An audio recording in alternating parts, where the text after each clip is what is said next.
Good morning, everyone. Welcome to Icon Arcade 2021. We will be beginning shortly.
Assalamualaikum warahmatullahi wabarakatuh. Salam sejahtera bagi kita semua. Salam, Om Swastiastu, Namo Buddhaya, salam kebajikan.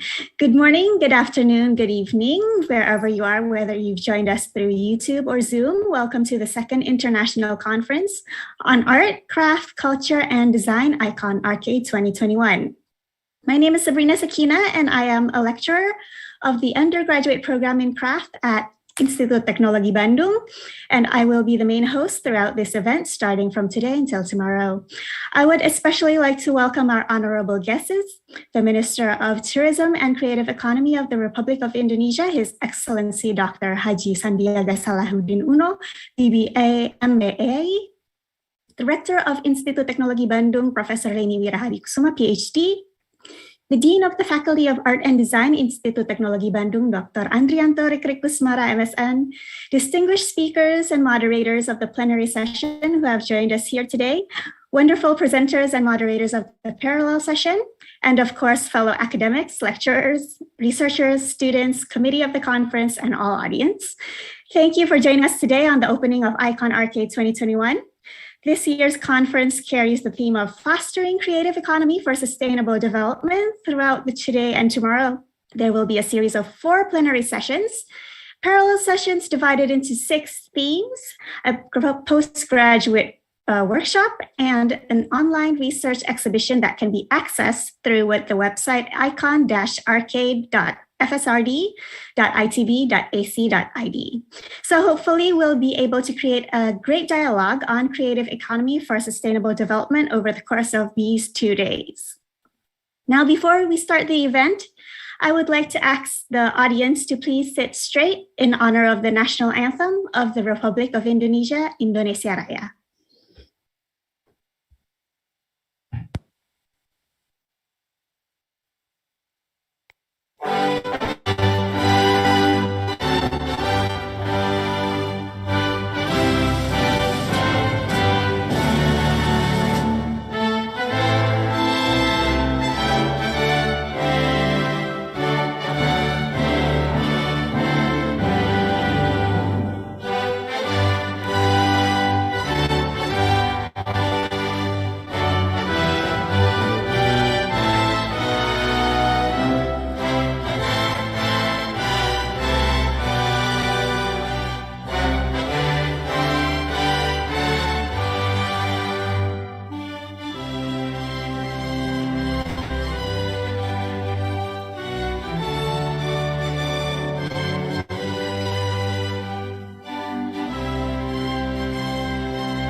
Thank you. Now, please allow me to announce the rundown of today's event. We will be working on the time zone of Western Indonesian time, which is GMT +7.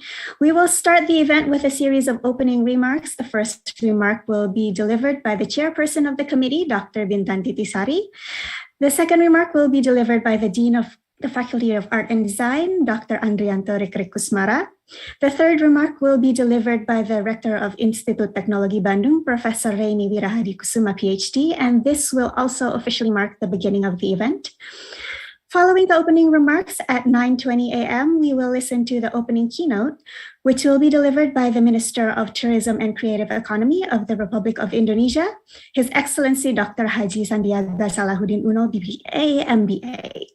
Afterwards, we will move on to the plenary session, which is expected to start at approximately 9:44 a.m. with the keynote speaker, Professor Callum Morton of Monash Art, Design and Architecture, Australia. We will have the parallel sessions at 11:15 a.m., which will be divided into 6 rooms. Then we will move on to the second plenary session at 2 p.m. with a keynote speaker, Mr. John Newbegin, OBE, the Creative Industries Ambassador for the Mayor of London, UK. Later in the afternoon, we will be holding the postgraduate workshop session with Dr. Chaitanya Sambrani of the Australian National University, Australia. And so we will have plenty on our plate today. We will begin today's event with remarks from the chairperson of the committee, Dr. Bintan Titisari. Dr. Titisari is a lecturer of the undergraduate program in craft and also the member of the Craft and Traditional Research Group. Dr. Titisari, the screen is all yours.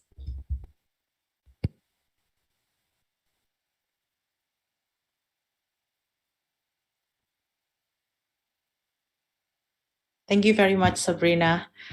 Your Excellencies, Minister of Tourism and Creative Economy, Mr. Sandiaga Uno, Honorable Rector of Institute Teknologi Bandung, Professor Reni Wirahadikusuma, Dean of Faculty of Art and Design, Institute Teknologi Bandung, Dr. Rikrik Kusmara, esteemed keynote speakers, honored colleagues at the Faculty of Art and Design, Institute Teknologi Bandung, and partner universities, distinguished authors and guests, ladies and gentlemen, good morning, selamat pagi.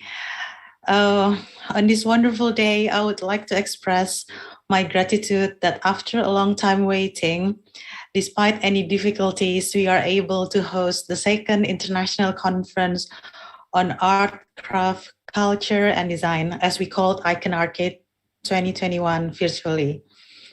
This conference is a biannual conference organized by the Faculty of Art Design, Institute Teknologi Bandung, called FSRD ITB.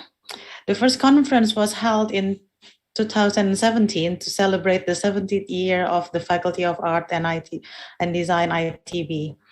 We hope that ARCCADE can be a platform where academia, professionals, practitioners, and public in art, craft, design, and culture area can discuss their latest research. On this occasion, please let me express my gratitude and a warm welcoming to our keynote speakers, Professor Callum Morton, authors and guests who are streaming from overseas. It gives us great pleasure to welcome you all.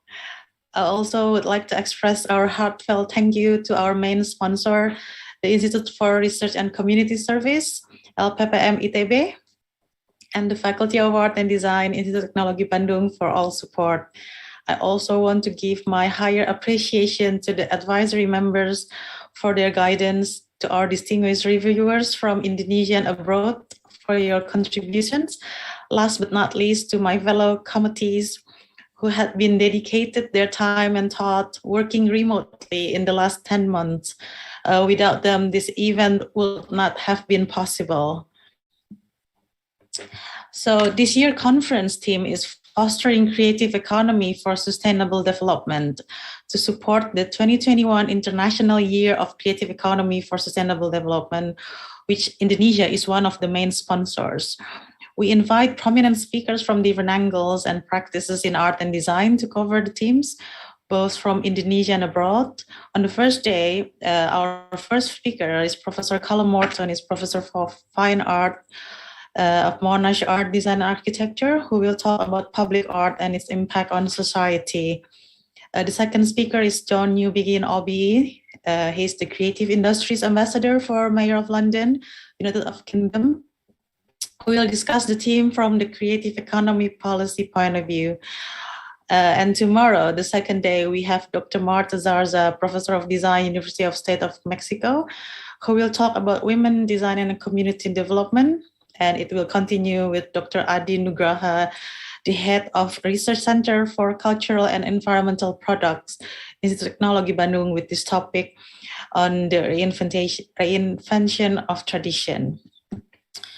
Furthermore, the parallel session will continue to discuss the theme in 6 sub-themes: tradition and history as cultural capital, technology and environmental sustainability, creative economy and policy development, human-centered design and social interaction, community for resilience and well-being, and recontextualizing the urban ecosystem.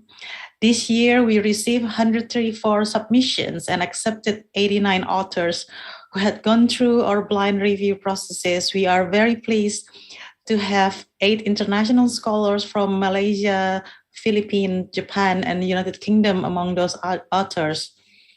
And the Icon ARCCADE proceeding will be available online after the conference. Icon ARCCADE 2021 is also equipped with an online exhibition that features 11 research and community services outcomes by the Faculty of Art and Design lecturers.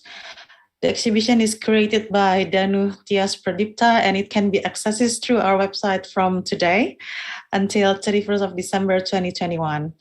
The exhibition aims to showcase another form of research in art, craft, and design in our faculty, but we hope the exhibition can involve wider participants in the future conference. Additionally, this year, the committee comes with an idea to organize an additional program called the Postgraduate Workshop on 29 September 2021. This workshop is designed to be a platform where postgraduate students can have an intense discussion about their research and explore their future careers with one of seniors research. We are very honored to have Dr. Chaitanya Sambrani from the School of Art and Design, Australian National University, to mentor 10 selected postgraduate students. To end my speech, I invite you to participate actively in today's discussion with questions and reflection on how we can foster the creative economy for sustainable developments, and also walk hand in hand to realizing our shared dreams as global citizens. We are contained in the United Nations Sustainable Development Goals by 2030. Thank you and enjoy the conference.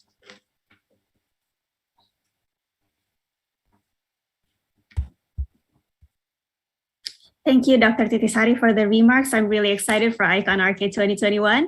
And next up, we have welcoming remarks from the Dean of the Faculty of Art and Design, Institut Teknologi Bandung, Dr. Andrianto Rikrik Kusmara, MSN. Dr. Rikrik, the screen is all yours. Thank you, Sabrina, and also thank you, Bintan Titiasari. Good morning, everyone, from Institut Teknologi Bandung, Indonesia. Your Excellencies, Minister of Tourism and Creative Economy, Mr. Sandiaga Uno, Your Excellency, Rector of Institut Teknologi Bandung, Professor Reini Wirahadikusuma, Honorable Speakers, Professors Callum Martin from Monash University, Mr. John Newbegin, OBE, Ambassadors for the Creative Industry at Mayor of London, UK, Professor Marta Patricia Zarza Delgado, World Design Organization Board Member, Dr. Adi Nugraha, my colleague, a lecturer from Faculty of Art and Design, Institut Teknologi Bandung, distinguished colleagues, fellow presenters, audience, ladies and gentlemen. It is a great honor for me to be with you today at the second International Conference of Art, Craft, Culture and Design, or Icon ARCCADE 2021. Icon ARCCADE is designed to be held every 2 years and to be the platform for the distributing the latest research and innovation in art, craft, and design, not only for the Faculty of Art and Design ITB members, but also for our esteemed colleagues from other universities. This conference shows the commitment from the Faculty of Art and Design to continue delivering our best practices as the oldest art and design higher education institution in Indonesia. It took us 4 years from the first Icon ARCCADE to organize the second Icon ARCCADE. And I'm beyond happy that we have arrived here today to make this event happen We are also proud to celebrate 2021 as the year of creative economy for sustainable development goals by presenting this year's conference the theme Fostering Creative Economy for Sustainable Developments. Faculty of Art and Design ITB always attain to provide high quality education, research, and community service as contribution to these nations in support of the Indonesia 2045 Golden Visions. As we know, our President Joko Widodo pledged to make Indonesia one of the top 5 world economies by the time Indonesia celebrates 100 years of independence in 2045. It is certainly not an easy target, but it is attainable if every stakeholder can deliver their maximum contributions in their field. Art, culture, and design, craft as well, are the heart of creative economy. The Faculty of Art and Design always initiates various efforts to do our part in generating cutting-edge research and innovations. Aside from the international conference, we are also planning on establishing 3 centers of excellence to focus our effort, which are the Center of Art, Craft, and Design Innovations, the Center for History, Conservation, and Cultural Studies, and the last, the Center for Digital Experience and Learning. The 3 centers would be located in ITB multi-campus sites in Bandung, in the Cirebon, and also in Jatinangor. Through these centers, we aim to strengthen our international reputation and cooperation with all stakeholders. One of them is in the creative industry. Achieving sustainable development goals by 2030, it is very challenging. Yet, the dream sparks inspiration, and by working in collaboration, it is one that we will be able to do.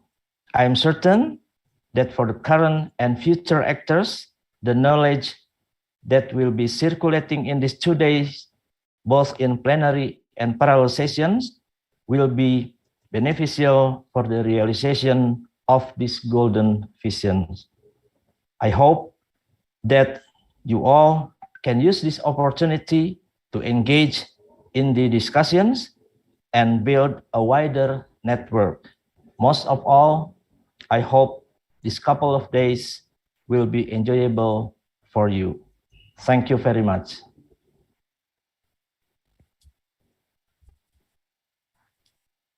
Thank you, Dr. Rikrik, for the warm and insightful welcome.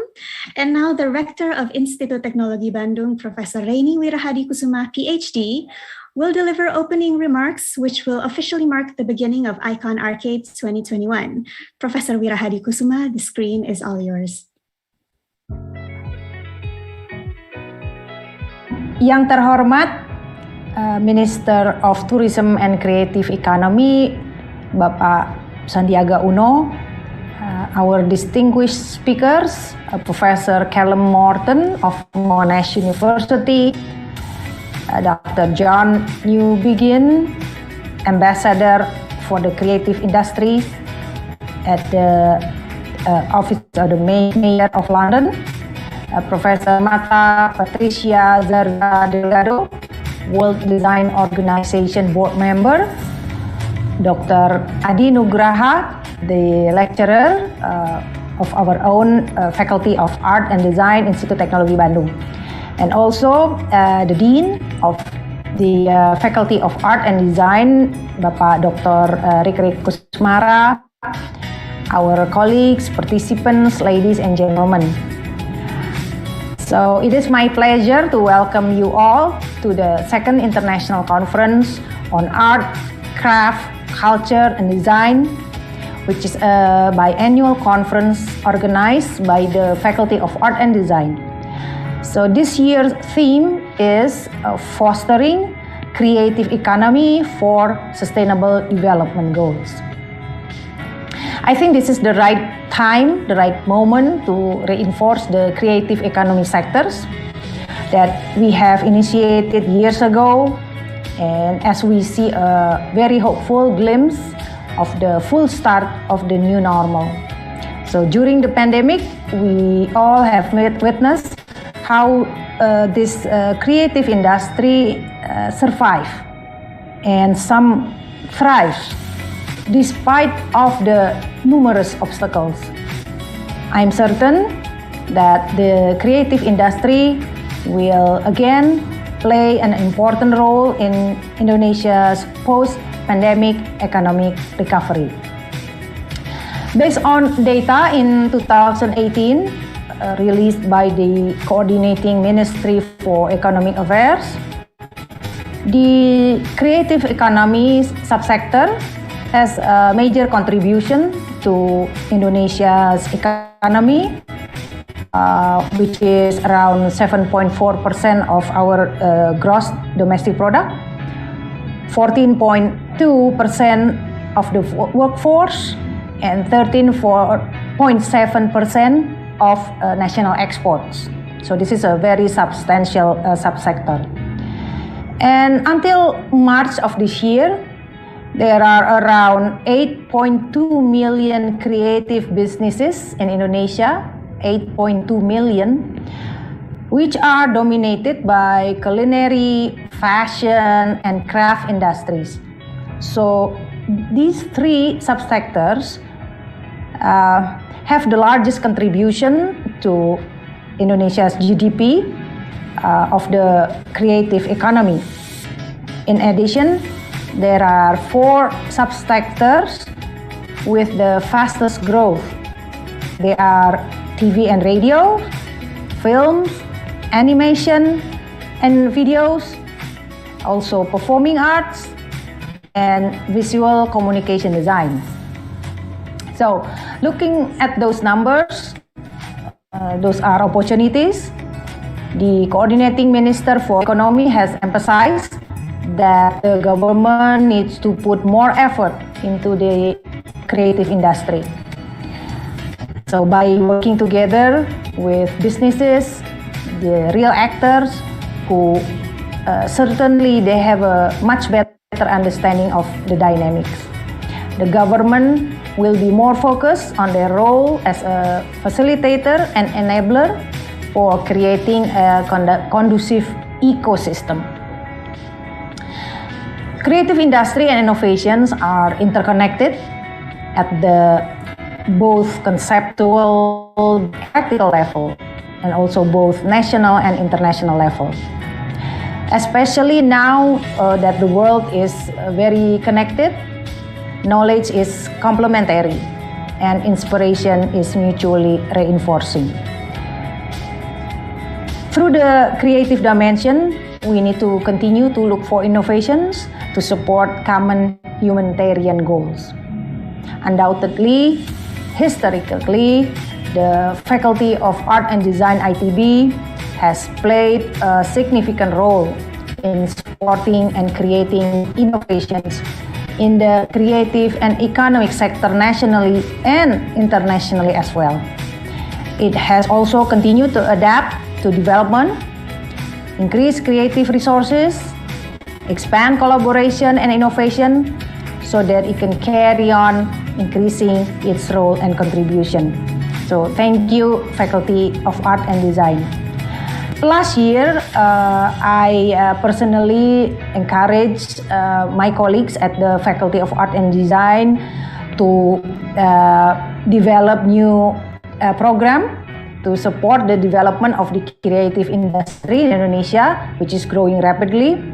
My message at that time has been well received by the community, which brings opening the digital visual narration program. So they open a new program called Digital Visual Narration Program. This program is under the management of Visual Communication Design Study Program, but it is a collaboration among 3 faculties.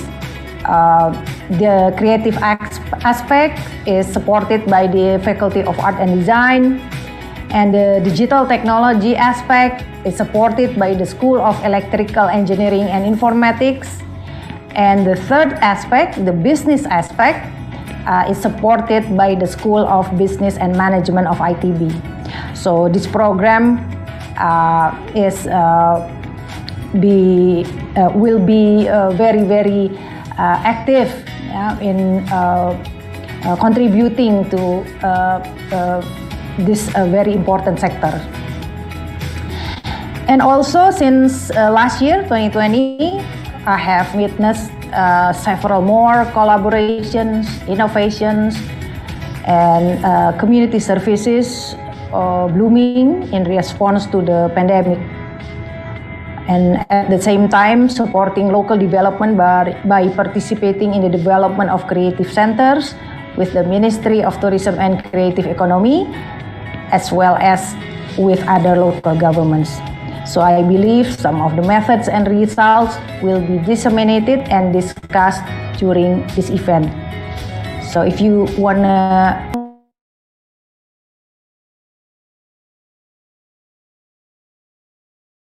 more. Finally, I hope we all benefit from this special event.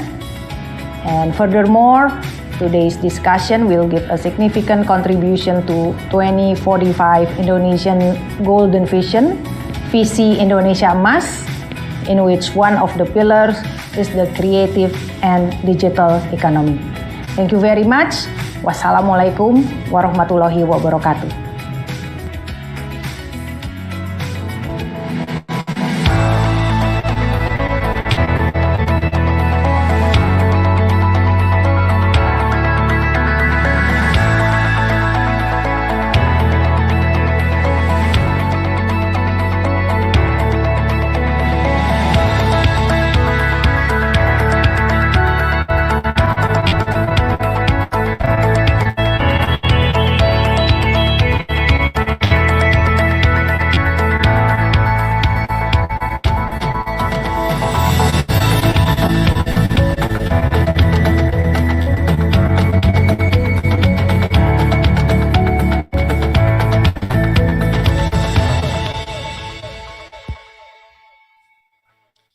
Thank you, Professor Wirahadikusuma. And with that, Icon Arcade 2021 has officially begun. This event starts today, September 29th, and will end tomorrow, September 30th in the afternoon. Icon Arcade 2021 is hosted by the Faculty of Art and Design, Institut Teknologi Bandung, and is supported by the Institute of Research and Community Services at Institut Teknologi Bandung, Lembaga Penelitian dan Pengabdian kepada Masyarakat ITB. We are also supported by the wonderful sign language interpreters from the Center of Indonesia Sign Language Interpreter Service, Pusat Layanan Juru Bahasa Isyarat JBI, allowing this event to be more accessible and inclusive. I would like to inform you all that our plenary sessions are open to public through Icon Arcade's YouTube channel and Zoom webinar. However, the registered audience can access the parallel sessions. So you have to register to access the parallel sessions. And now moving on for our agenda today, His Excellency Dr. Haji Sandiaga Salahuddin Uno, BBA, MBA, the Minister of Tourism and Creative Economy of the Republic of Indonesia, will be delivering the opening keynote on fostering creative economy for sustainable development. Your Excellency, the screen is all yours. Bismillahirrahmanirrahim. Assalamualaikum warahmatullahi wabarakatuh. Greetings from Jakarta, Indonesia. Distinguished Rector of Institut Teknologi Bandung, Professor Raini Wirahadikusuma, keynote speakers, distinguished guests, committee members, researchers, and ladies and gentlemen. First of all, I would like to express my gratitude to be here and thank you for the invitations to deliver opening remarks at the second International Conference on Art, Craft, Culture, and Design, or ICON Arcade 2021. The conference theme fostering creative economy for sustainable development is very strategic with our policies at the Ministry of Tourism and Creative Economy of the Republic of Indonesia.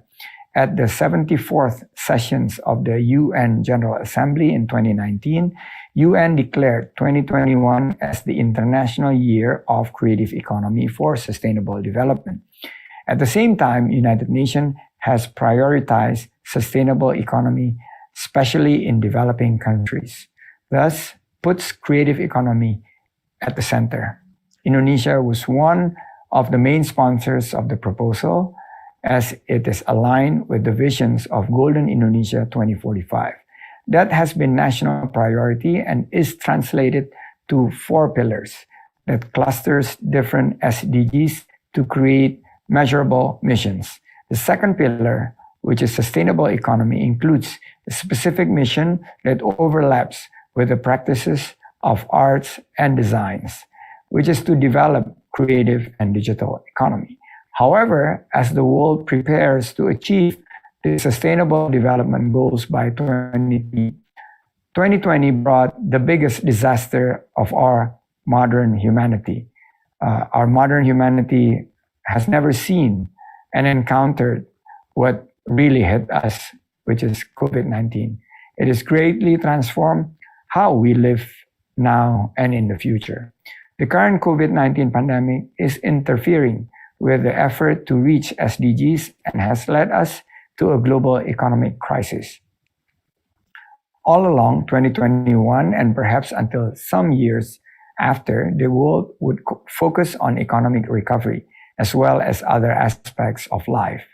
Since the beginning of the pandemic, tourism sectors has seen a tremendous decline in domestic income contributions. Additionally, attracting foreign tourists when the conditions subsides will pose a challenge because they need to trust that the risk of being infected with COVID-19 whilst traveling to Indonesia is small. Yet it triggers an opportunity in the creative economy sectors, especially with the rise of digital platforms. In addition, we are implementing several policies so that we can develop valuable and competitive creative economy products and encouraging cultural and scientific technological-based creations. Through academic conferences such as this one, I am certain that pentahelix cooperations can be achieved to accelerate growth in post-pandemic creative economy. I hope that you will have a fruitful discussion among new colleagues and that your participations here can increase your contributions in the future of Indonesia's creative economy to achieve the UN Sustainable Development Goals by 2030. I thank you all and may God bless all of us. Thank you very much. Wassalamualaikum warahmatullahi wabarakatuh. A wonderful Indonesia.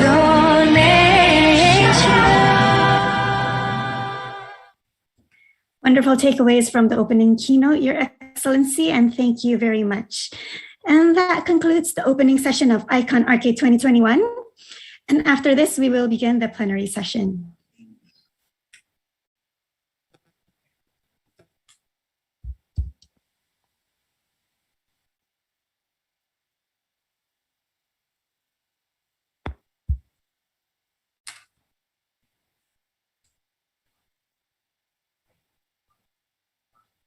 Through ICON ARCCADE 2021, we are looking forward to creating rich dialogue on creative economy for sustainable development. Aside from plenary and parallel sessions, ICON ARCCADE also has a research exhibition going on. And I would like to invite everyone in the audience to visit our exhibition website, icon-arcade, icon-arcade.fsrd.itb.ac.id. And there will be a video about this website regarding our exhibition.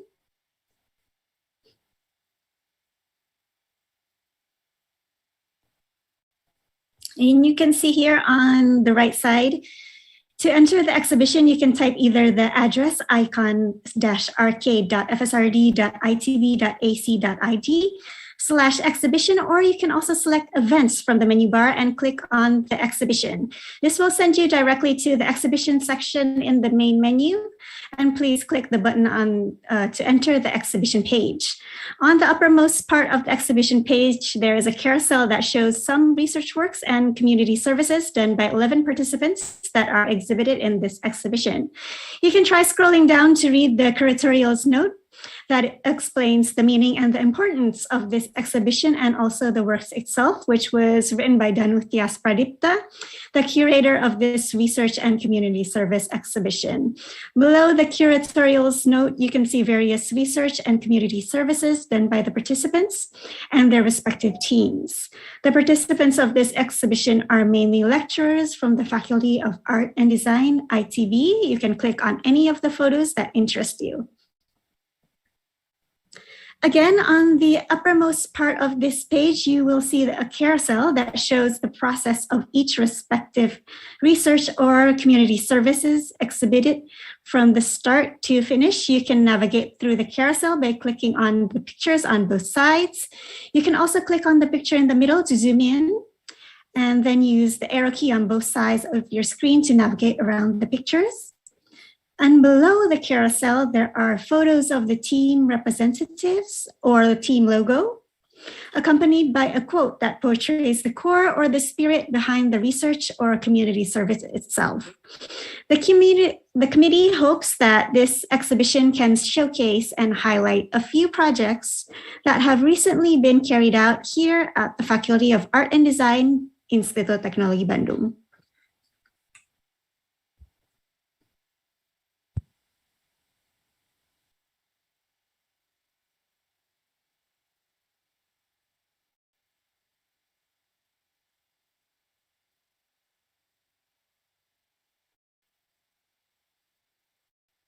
And here you can see that we have a video on Museum Benda, and we'll be talking with the committee from Museum Benda later on this afternoon.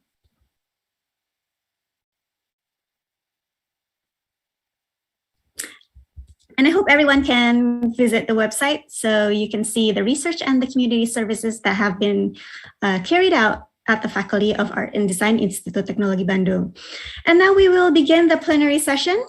And I would like to encourage the audience to prepare questions on the keynote topic and deliver the questions to the moderator and the speaker through the Q&A box at the bottom of your screen to create a conducive and exciting dialogue.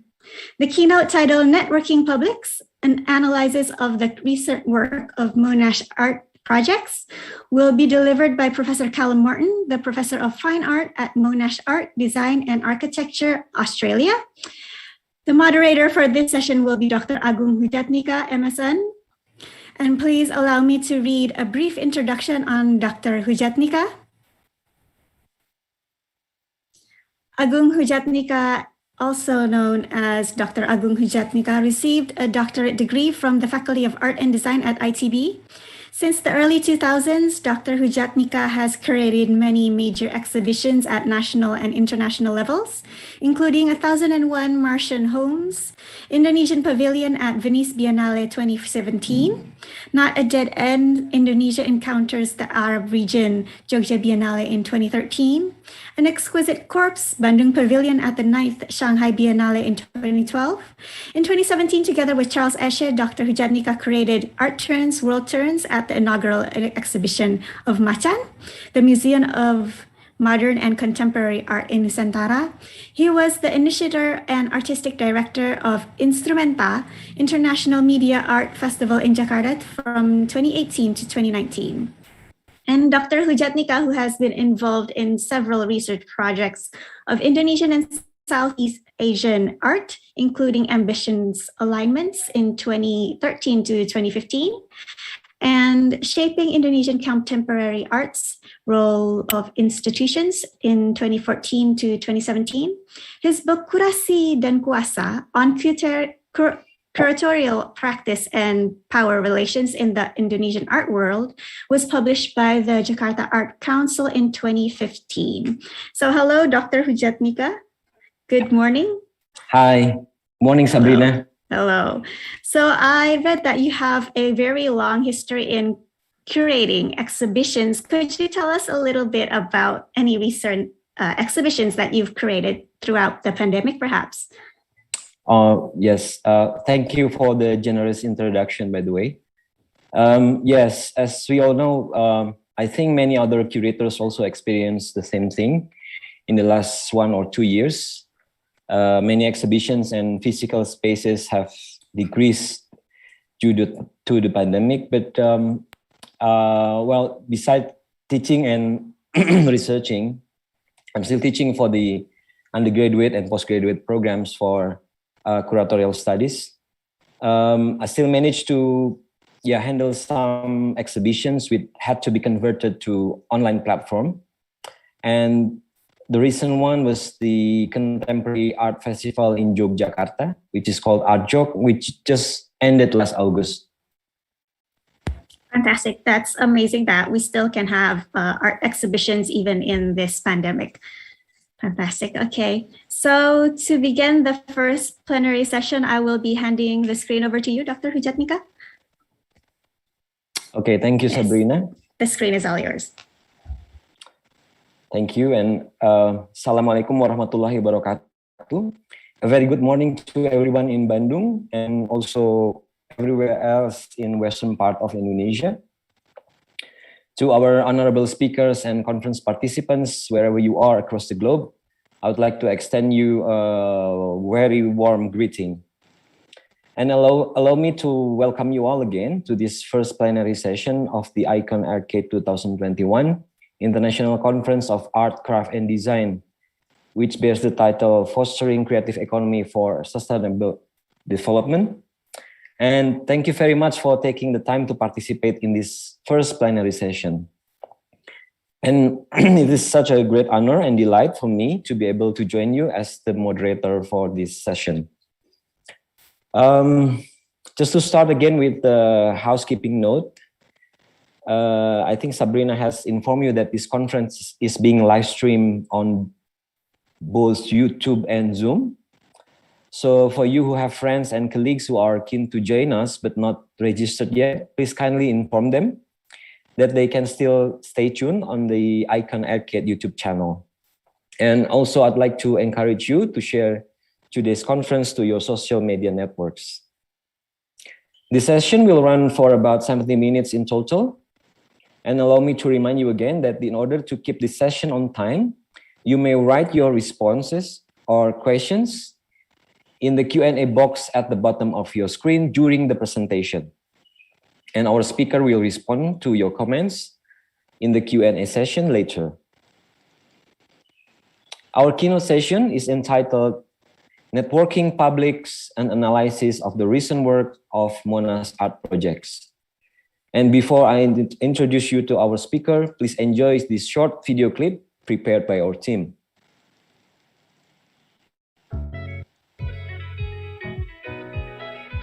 Hello everyone, my name is Callum Morton. I'm a Director of Fine Art at Monash Art Design and Architecture in Melbourne, Australia. I'm also the Director of Monash Art Projects, a research lab in the faculty that looks at the conception and production of public art, permanent public art in particular. So I'm really looking forward to talking to you about the history of this lab, sharing with you some of the projects we've worked on and are currently working on, our methodology working, and our connection to the broader research culture across the faculty and indeed the university. So I look forward to seeing you on the 29th and 30th of September at the second ICON ARCCADE conference. See you then.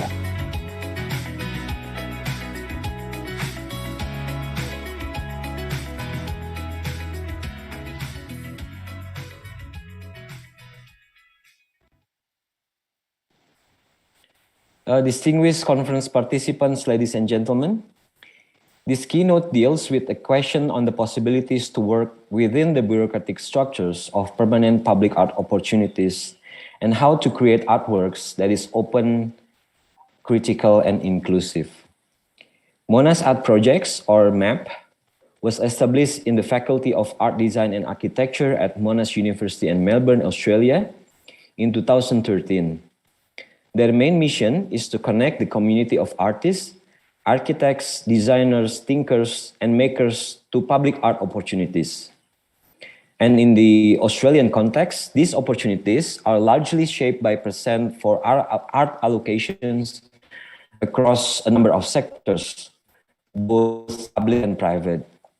Alongside the research, development, and translation of permanent and temporary public projects, MAP also runs workshops, teaches graduate and undergraduate students, consult to local councils and industries, organize conferences, and publish writings by artists and art historians. MAP is an organization that sees itself as a type of node that reaches out into a network of creative practitioners and thinkers, especially those who are interested in negotiating the multiple potential audiences for public art and the role it can play in the formation and sustainability of discursive and progressive publics. As part of this ambition, they privilege the inclusions of new voices into the field. To date, MAP have worked with a heterogeneous and interdisciplinary cohort of artists, including indigenous, non-indigenous, and LGBTQI artists, as well as artists with so-called disabilities. This keynote will introduce the audience to a range of completed and speculative large-scale research projects to illuminate the ways in which MAP works and describe its potential future. And it is an honor for me to introduce our keynote speaker, Professor Callum Morton, to this conference. Professor Callum Morton is an artist and professor of fine art and at Monash Art Design and Architecture in Melbourne. And he is also the current director of Monash Art Project. He has been exhibiting nationally and internationally since 1987, including his solo shows at the Santa Monica Museum of Art, 1999, the Museum of Contemporary Art in Sydney, 2003, the Indian Triennial in New Delhi, 2004, and Australian Centre for Contemporary Art in Melbourne, 2005. Professor Morton represented Australia at the Venice Biennale in 2007 with his work Valhalla. And amongst other public projects that he has completed include a work entitled Hotel, 2008, on the Eastlink Freeway in Melbourne, the Permanent Pavilion Grotto, 2009, for the Fundament Foundation in Tilburg, in the Netherlands, Silver Screen, 2011, for the new location of MUMA in Melbourne, 2010, and the Monument Park in Melbourne's Docklands in 2014. In 2011, his work was subject of a retrospective at Haydn Museum of Modern Art in Melbourne. In 2014, he participated in the 19th Sydney Biennale, titled Imagine What You Desire. And in 2017, he completed the outdoor work called Sisyphus in Silkeborg in Denmark for the European Capital of Culture. Professor Morton also works across other art disciplines. He has designed, for instance, a number of theater performance stage, including for production of a performing art presentation, Other Desert Cities in 2013, and Endgame 2015 for Melbourne Theatre Company. And his recent collaboration with performing artists includes a set for Chunky Move Dance Company's major production entitled Yunglung in 2021. And he is currently completing other multiple public commissions internationally and nationally. So without further ado, ladies and gentlemen, please welcome Professor Callum Morton. Thank you very much, Agung, for that very generous introduction. I'm just going to share my screen and hopefully we will get the PowerPoint active. Can you just see the full screen there? Yep, okay, that's great. So thank you very much for the invitation to speak today. It's a real privilege to be here with you, and I hope you're all surviving the pandemic as best you can, and you are staying safe. I had a great pleasure to visit ETB a number of years ago, and it's a It's a wonderful institution with a great art school with a long tradition, and it was a great pleasure to visit them. I'd like to begin, as we traditionally do in Australia, to pay my respects to the traditional custodians of the land and waters that Monash University operates on, the Boonwurrung and Wurundjeri people of the Kulin Nation, and extend that respects to elders past, present and emerging, and welcome any other First Nations people with us today. In the Faculty of Art, Design and Architecture, in which MAP is housed, we have a number of Indigenous colleagues, and we've been fortunate enough to work closely with them on some projects in MAP, some of which I will talk to today if I've got enough time to get through it all. And it's always incredibly illuminating to listen to their stories and for them to share their knowledge with us. So we're very fortunate to have them. Today I want to talk about MAP. As Agung said, it's a research lab in the faculty at MARTA.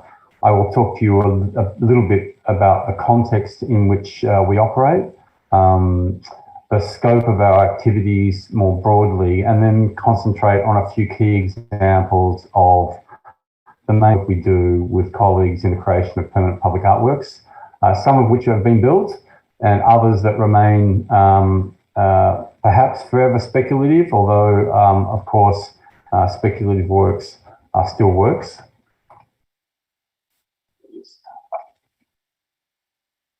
On to the next slide there, does everyone see? Yep. Is there a slide there? Yes, we see your slide, Professor Morton. Good, okay. So as I said, I'm inside, our lab sits inside Monash Art, Design and Architecture. Our faculty sits inside the largest university in the Southern Hemisphere. It began in the 60s as a young and politically and socially progressive university. It today has 4 campuses across Melbourne and a number across the globe. It has 78,000 students and 40% plus of which are international. And it's known for its STEM-based disciplines, particularly science and medicine. We are in Melbourne, which is a city of around 5 million people in the South of Australia, so it's one of the major capitals, recognised traditionally as the cultural capital of Australia, although I'm sure Sydney would and others would argue that. Though I would have to say that congratulations to Indonesia for putting the creative economy as a sort of central plank in its policy, because you know, I think Australia actually is quite backward in its support for the arts and education today. For instance, during the pandemic, when most other industries receive government support for what they do, the artistic and tertiary education sectors receive nothing at all. So there's a bit of a culture war that happens in our democracy, and a real issue with how the arts are valued. I know we're not alone, but it does seem to me that Indonesia has a different way of looking at that. We are based at the Caulfield campus, which is the second biggest campus, known as the Creative Precinct. And I show this image because it's a very famous work now by an artist called Agatha Gosnate, which is on the ground plane here, which turns this activity area into a kind of emotional textual landscape. So in 2012, the faculty established a number of research labs in the various disciplines. It was partly a way to aggregate our research and enable a type of cross-disciplinary and collaborative culture inside and outside the faculty.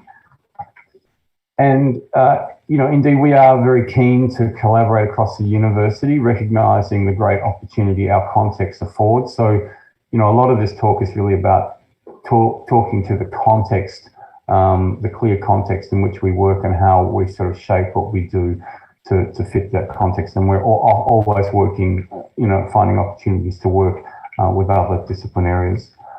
Some of the research labs, just by example, in design, there is the Health Co-Lab, which began by, I'll just check the chat here, just hang on. the health colour, which began designing the interface for the bionic eye and has more recently been focusing on transforming the hospital patient experience. And you can imagine during the pandemic, they were very busy, particularly around the way one was particularly around the way health workers were getting infected with the virus. So they did a lot of work on analysing and shaping the way the PPE would roll out in hospitals. XYX Lab, which looks at gender in space, particularly safety for women in the city. The Mobility Design Lab, which looks at, they designed a Volgren bus, and the more recently they've been looking at the impact of user experience and the choice of public transport. And the RISE, which is now a centre and would probably be known to many of you in Indonesia, I would imagine. It stands for Revitalising Informal Settlements and Their Environments. It was funded by the Wellcome Trust and the Asia Bank, and it's rolled out a number of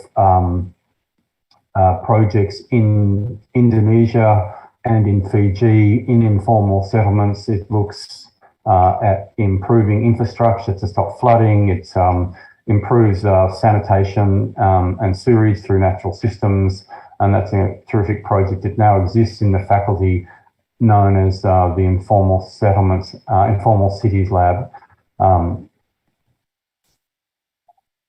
So those 4 labs, 3 of them are in design and 1 sits inside architecture.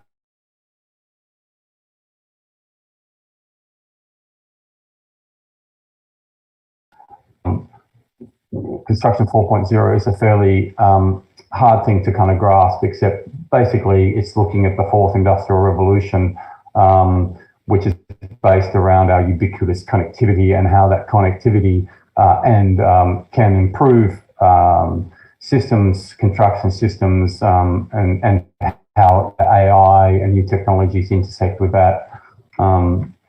Monash Urban Lab, another architecture one, focuses on 3 areas of investigation: sustainable and inclusive cities. They've done a lot of work, for instance, on aged care and disability housing, urban infrastructure systems, and visualising urban futures. And they sit between, there's kind of this unique integration of public practice-based design and urban planning research. And a more recent one is the Emerging Technologies Lab, which is design ethnography, basically, and looks at future mobilities, energy futures, technology and sustainability, future health, and the future of work and learning. So how does the only dedicated fine art lab, so there's all those labs in architecture and design, but how does the only fine art lab fit into this context of what is essentially applied research? We know that art can be fugitive and difficult discipline to grasp, often willfully critical in its outlook, and often best viewed from outside, to be honest. But we also know that artists are often the most entrepreneurial people. Certainly some of the most entrepreneurial people I know. Just to survive as an artist is an incredibly entrepreneurial thing to do. And they can teach us a lot of things about how to expand and use our imaginations and apply it to different fields. So MAT was established in 2013 to work with individual artists and artist-led teams to research, develop, and indeed translate permanent and temporary public art projects. As Agung said, we see ourselves as this node in a network that connects artists and thinkers and so on to other knowledge systems and methodologies, and sometimes operating simply as a connector. And there are a number of reasons why we started MAT with a focus on public art. The first thing is that the interdisciplinary nature of public art itself. Public art is not really art as one imagines it. It's certainly not art in the sort of classic sense of the individual artist in the studio. It's collaborative and hybrid, and it works across a number of areas. And in fact, and I'll show a bit later, most of the people that work in MAT are architects And we need that skill base in architecture to deliver these projects.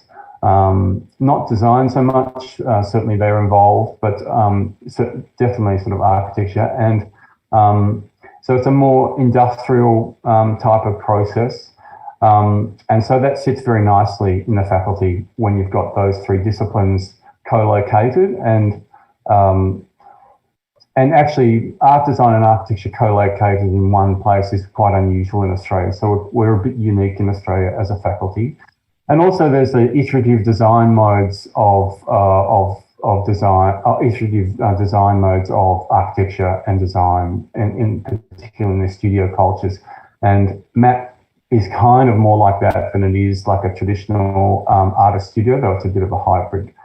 Another reason was that we have a number of artists teaching in fine art, including myself, that have had significant opportunities to work in public art and have made some substantial work. So as part of their broader practice, so recognising that all artists work in diverse ways across a number of different areas, but as part of that, they have significant capacity in that, so it made a lot of sense to do that. The other reason was that at the heart of the campus at Caulfield is Monash University Museum of Art, or MUMA as it's known.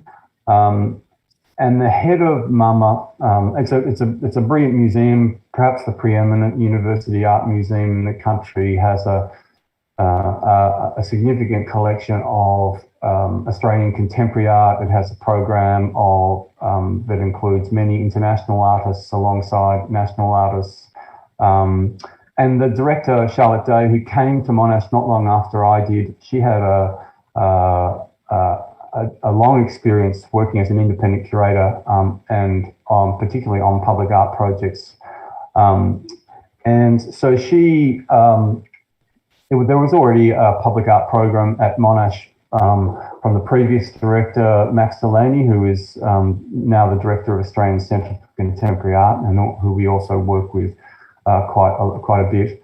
But she drove this public art program on the one hand, if you look at the bottom right image, and the sort of top in the middle, the work by Emily Floyd, had this commission outside the museum in the Ian Potter forecourt, it's called. And then those works often ended up somewhere else across the university. So it's a bit like a Munster model that the work is commissioned and then finds a home, is relocated. But equally, there was a Percent for Art scheme, which is a percentage tied to the development of new buildings. At Monash, there have been, an explosion of building in the last 15 years. And a number of deans in faculties were very interested in having artists make work. So, we're kind of, and contribute to the sort of atmosphere and place of the university. So actually in the top left-hand corner is the work that MAP did. We did the funnel and the sort of bottom tier of this new skin that was applied to one of these 60s buildings that was falling apart. So it was adaptive reuse. I've got slides to talk about it, but I might run out of time to talk about that.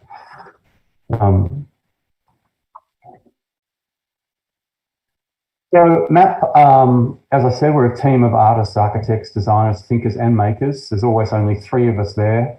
There's myself and then a couple of others, Helen Walter, who actually I taught as a student and was an artist for a while before switching to architecture. Paul has just joined us recently, but below the cast of those that have worked in the studio, in the lab over the time, most of whom, as I said, are architects. We've worked on over 150 projects, the bulk of which are permanent public art works funded by Percent for Art, like in the university, but Percent for Art scheme opportunities in both the public and private sector. So in the public, it's city councils and state governments, and I can talk about that a bit more broadly later, perhaps, and private through building developments. We've been shortlisted for about 50 projects, which is a significant thing in the kind of in the way art projects are rolled out public art project opportunities are rolled out in Australia. And we've been awarded 16, built 7, and currently have 6 under development. So for a little team, we're very busy. And we're currently expanding, Matt, to include a team of scholars, so sort of like a plug-in traditional research arm, and to develop a more specific text-based research. And as a government work with a diverse range of collaborators, some of who you might know in the middle there, Brooke Andrew, the last artistic director of the Sydney Biennale. He's on staff at Monash, and we've done projects with him, one of which I will show. Nikos Papastagiatis might be familiar to you. Max Delaney is on there. The artist Jeremy Deller, the British artist Jeremy Deller, who we recently did a project. It was commissioned by ARCCADE, and we actually made it for him. And we're waiting for that project to happen. It's kind of basically sitting there while we're in lockdown. So fingers crossed that's going to happen in the next month or so as vaccination rates go up and we come out of lockdown. So just to go through some of the things we do, in education, we started a graduate certificate of public art, and in it, students work on a range of real world projects that they conceive the context for. And these can be from socially engaged, integrated participatory works to symbolic, objects in space. We develop them and then we try and realise them with those students. We also teach into a Masters of Architecture studio on public art. The new head of architecture actually has a history of working through a practice called MUF that she worked in when she worked at Central St Martin's in London. And so there are a lot of synergies there between us. Well, we've run one conference called Let's Go Outside, Making Art Public a few years ago, like this, a 2-day event comprising significant keynote presentations, better keynotes than I'm delivering today, I'm sure. But in the left-hand corner top, there's Nicholas Baum, who Australian curator, who is currently the director of the Public Art Fund in New York. Jonathan Jones, the Indigenous artist, talked, of course, in the bottom left-hand corner. Ade Damoan from Rungrupa, he came to speak, which was great. And Tanya Bruguera gave an incredible, the Cuban artist gave an incredible keynote. We're publishing a book on that conference, should be out this year. We published, collect artists, various collections of artists' writings. We also co-publish Memo Review, which is a critical review journal that is online every Saturday, we combine, we collect all the reviews together each year for an annual publication. We have a Bachelor of Art History and Curating in the faculty. We also have one of the few practice-based curatorial PhD programs in the world. Those students get a chance to write. So in a sense, this magazine is cultivating new writers and thinkers, new art historians and theorists. We work on exhibitions, so we bring artists in. Sometimes, as many of you might be aware, that the sort of overly bureaucratic processes of public art, with its kind of endless milestones, insurances, design developments, and just meetings more broadly, turn a lot of artists off. So in a way, what MAP does is, we say that we're going to support the artist to enable them to participate in it without all those burdens necessarily. So we have the experience to do that.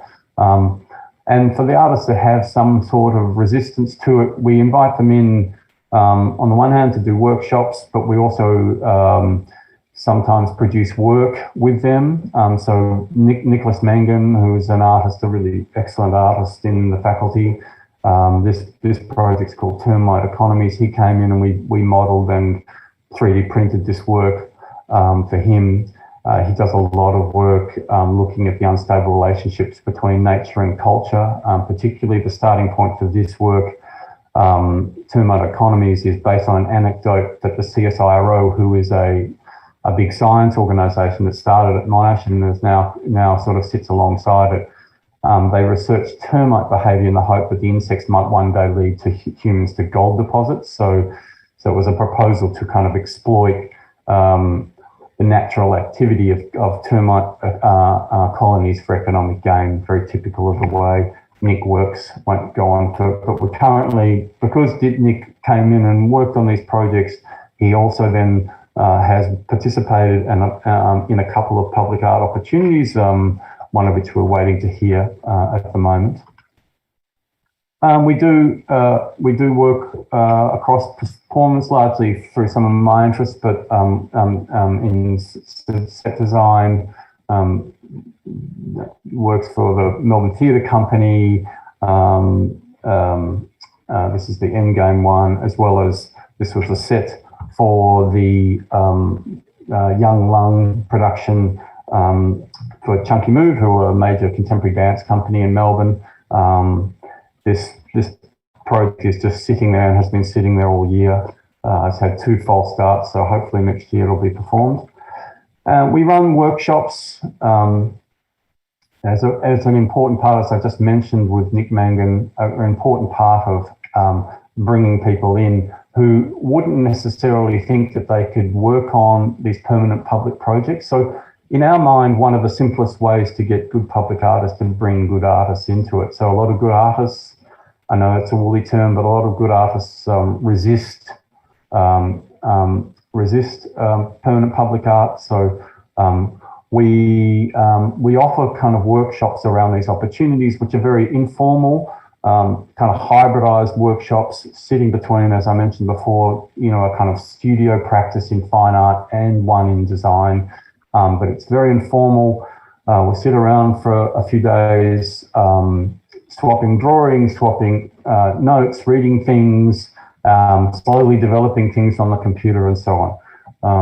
And indeed, it has worked on a number of significant occasions. So we have an example at the moment of a large public work that's going on alongside a freeway in Melbourne by an artist called Marilyn Van Kelswick, who is actually a jeweller and had only worked on a small scale and had no sense that she could work at a larger scale. But because of the particular type of material thinking that was in her work, we thought it would convert very well to a particular type of opportunity in public art, and we won the commission and we're doing it at the moment. So just an example of one of the workshops was we worked with Back to Back Theatre. I don't know if many of you have heard of Back to Back Theatre.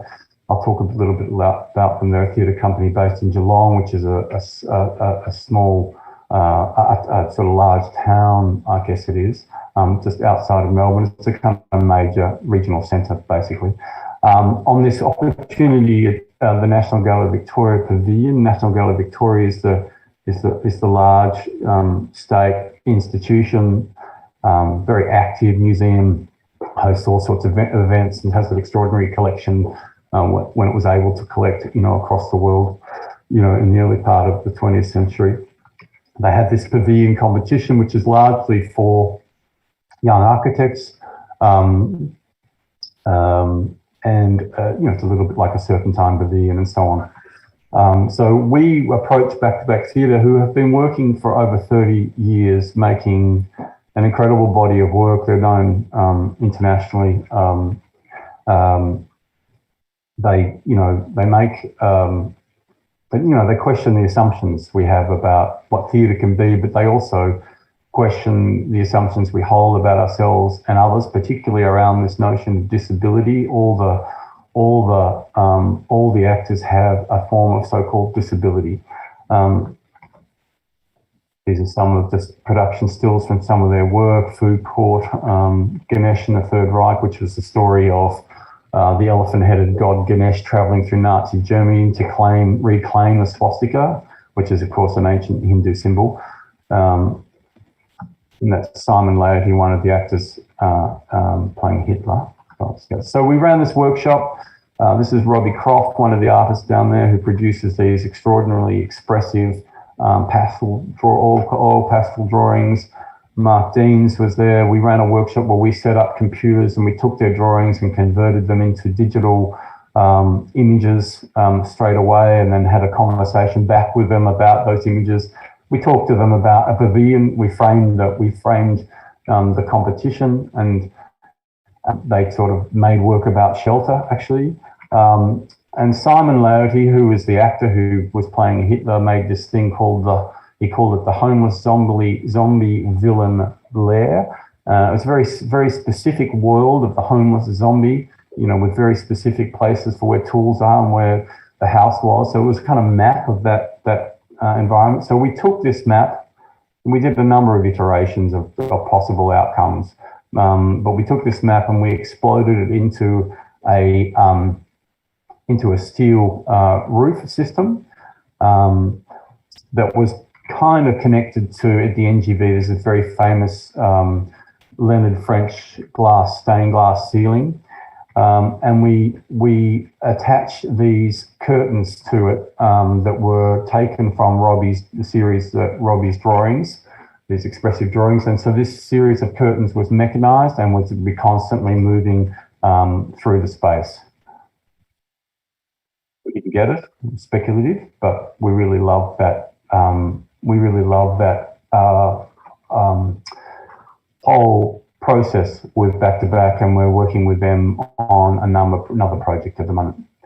So we do temporary works. We work with an artist collective called DAMP, who has been a collective in Melbourne for over 20 years in various states and forms.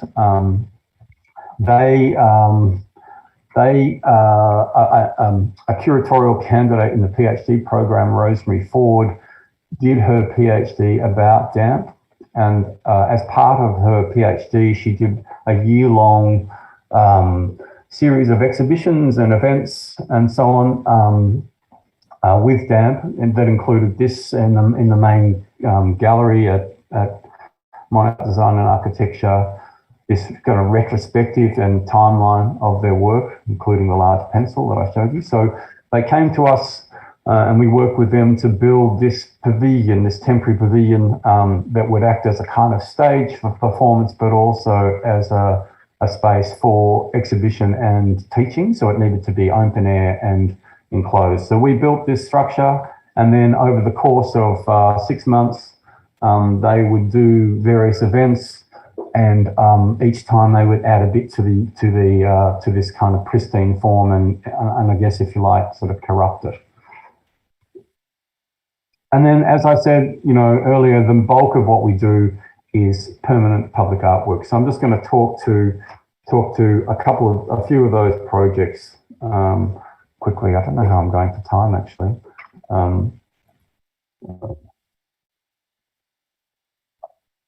So the first project that really kicked off MAP was a project called Monument Park. It was an artist-led, so I was the artist, collaborative public project that integrated sculpture, architecture and landscape elements.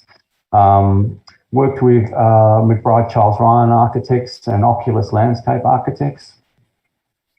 In my work, I had been doing these things I call cover-ups, which are resin sculptures of covered, in this instance, covered, colonial figures, covered paintings, and so on. And so I kind of took this idea and we workshopped it for Monument Park.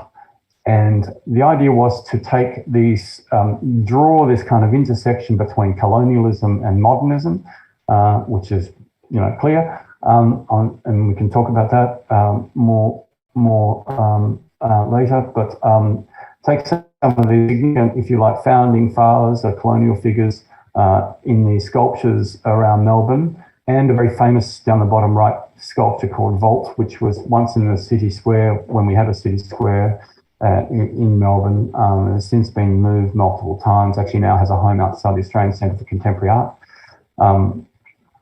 So I took these sculptures and we scanned them. So This is, for instance, this is one of them, the Marquis of Linlithgow, as a former governor of Victoria. So we scan these, we got cherry pickers and 3D scanned them. I don't have a photo of that kind of process. I couldn't find it, unfortunately. Then we brought them into the computer. We covered them, draped them inside a kind of program, and then we broke them open. So in a sense, the sort of figures were evacuated, and we broke them open to make these new kind of, shelters, if you like, seating spaces for the park. The place where the sculptures were being sited was on a dock, so we couldn't pour actual concrete because they'd be too heavy. So we used a thing called GRC, which is glass reinforced concrete, which is actually a lot more environmental than concrete. We know that concrete is terrible for the environment. So the glass elements in it are reclaimed and recycled materials, and the mix of the concrete design uses fly ash. Fly ash is a kind of new product that's used in, that's been trialled a lot in kind of new concrete production, and other pozzolans and that are produced from waste products. So the finishes are ecologically friendly, water-based materials, and give off no pollutants. So it was a particularly in terms of this conference, it was a kind of interesting process to go through. Lightweight structures. We also used CNC, which are computer numerically controlled robots, which I'm sure many of you know, to produce these works. And so this is some photos of them in place in the docklands. They were colonised by skaters and climbers straight away.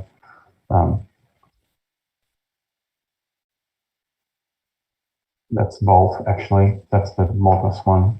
This is what it looked like a few years ago from the air. The ground plane was based on the Hoddle grid, which is the grid that Melbourne is planned around. And Docklands is a kind of extension of that grid. So Docklands extended the city by a third in about 10 years. It was the most extraordinary sort of population and growth of the city. And so the ground plane is the Hoddle rug made of concrete that then sort of goes up and swallows these sculptures. I've done a number of other ones of these. This is at a school in Melbourne, using again a sort of more traditional sculpture to create a new one and a new seat for kids. Emily Floyd is an artist who also teaches at Monash University. She constructs social spaces to, I guess, re-invoke the utopian spirit of modernity, one that is kind of open, inclusive, free, provisional, and generative. This is a work from the Venice Biennale in 2015 in the Arsenale called Labour Garden. So she calls it a social sculpture. So it's a kind of modular assemblage. On one side, it's sheer. On the other side, it's open, and then there's open libraries. It spells out the word Labour Garden. So these works that I'm going to show, they all spell out a word using this kind of stylized design or Bauhausian kind of design. And in the shelves at the back, and in the drawers are stacks of political pamphlets, journals, PDFs, and so on. So you can sit around and you can read various things while you're sitting there. This work, This Place Will Always Be Open, is a work that was commissioned by Mama, as I mentioned before, and now lives lives actually at Caulfield. The title and conceptual framework of This Place called This Place Will Always Be Open is drawn from the experimental student struggle at Monash University through the 60s and 70s. Monash was, as I said, progressive and quite socially explosive in the 60s and 70s. So she wanted to reactivate and nod to that tradition. The books that were in the library which form the back of these seats, all reference that period of time. So the work we did with her recently, Open Space, is a continuation of these earlier projects. Similarly, it's a social space. Here, the P in Open is a purple and green of the suffragette movement. And it deconstructs the word open into individual letters that act as pointers, if you like, to this revitalized space between two, and she describes it, two sort of phallic objects. Has a very nice relationship to this building that you can see through here, which is by a very famous modernist architect in Australia called Harry Seidler. This is Australia Square, and he always included significant modernist artists in his foyers, and as is fairly typical of modernist architects of that time. So this is a Sol LeWitt mural. So there is a sort of a conversation between those two things, and Emily sort of saying that she squeaks between two phalluses. I mean, Emily is from a family of toy makers, and often did sort of blown up toys as some of her public works.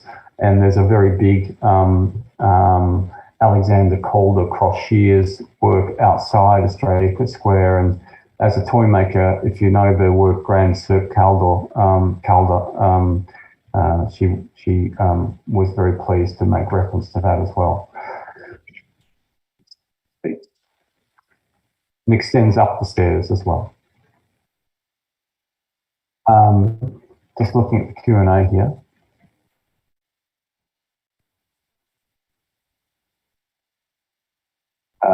Maybe I can do that at the end.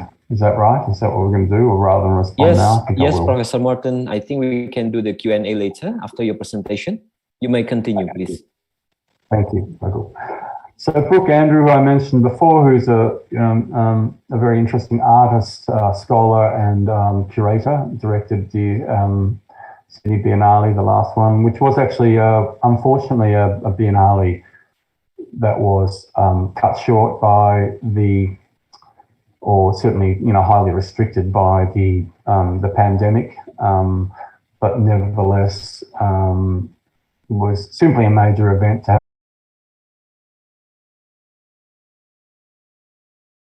Was Mobohina was a work that was a kind of opportunity, and they were dubbed, bloodthirsty outlaws. And so the Melbourne City Council wanted to make a monument that reflected on that and updated our kind of perception and conversation with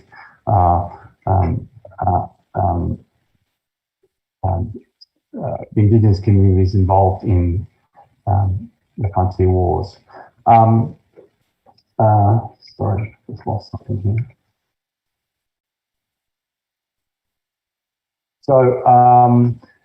So in the work, there are 6 brightly coloured newsstands that are the combination of the Aboriginal flag, which is black, red and yellow, and the Australian flag, which is black, red and blue, obviously.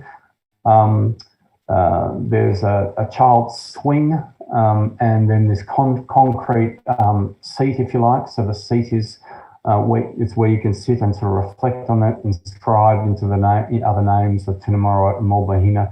Around it is an Indigenous garden that is known for its medical properties, as I understand. I can't remember that completely, and inside each of the newsstands there is a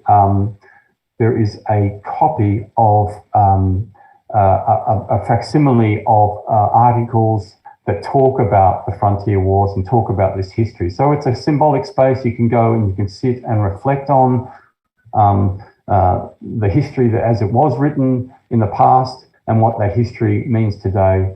It's an incredible work, really.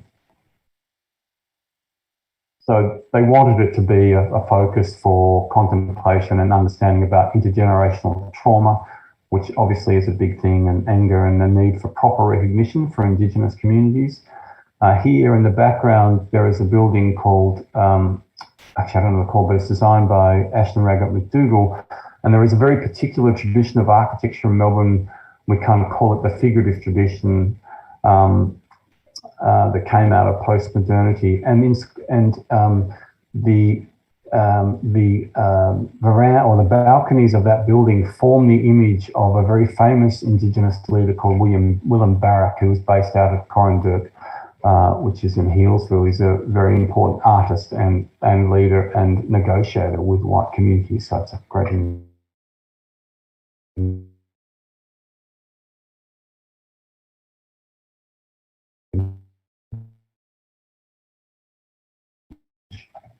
Daniel is well known for his very playful and material video works.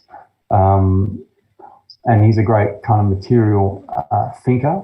And some of the works are he's simply dripping paint to form colour bars. I don't know if you have colour bars, but it's when there is a pause in the reception of a television broadcast. We call them colour bars. Maybe you have something similar.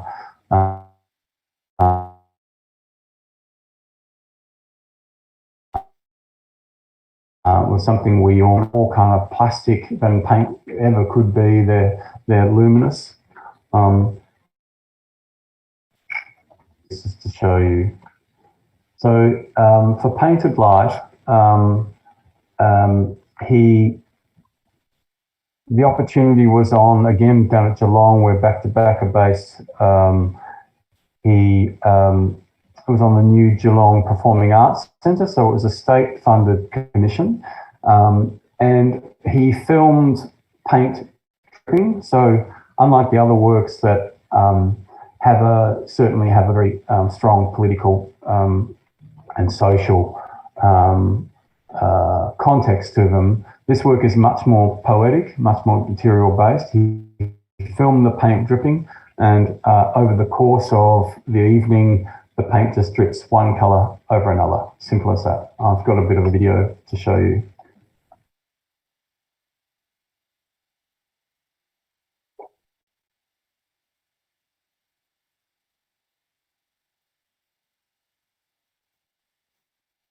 So there's 24 columns of 18 lights. So he filmed the paint and then transferred it, as you might know, it's pretty common these days, transferred it to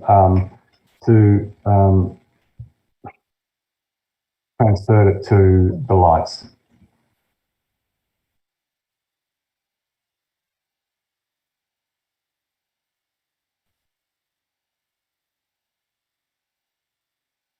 So it sets up an array, a grid, which plays this. It's in slow motion. This video has been sped up a bit.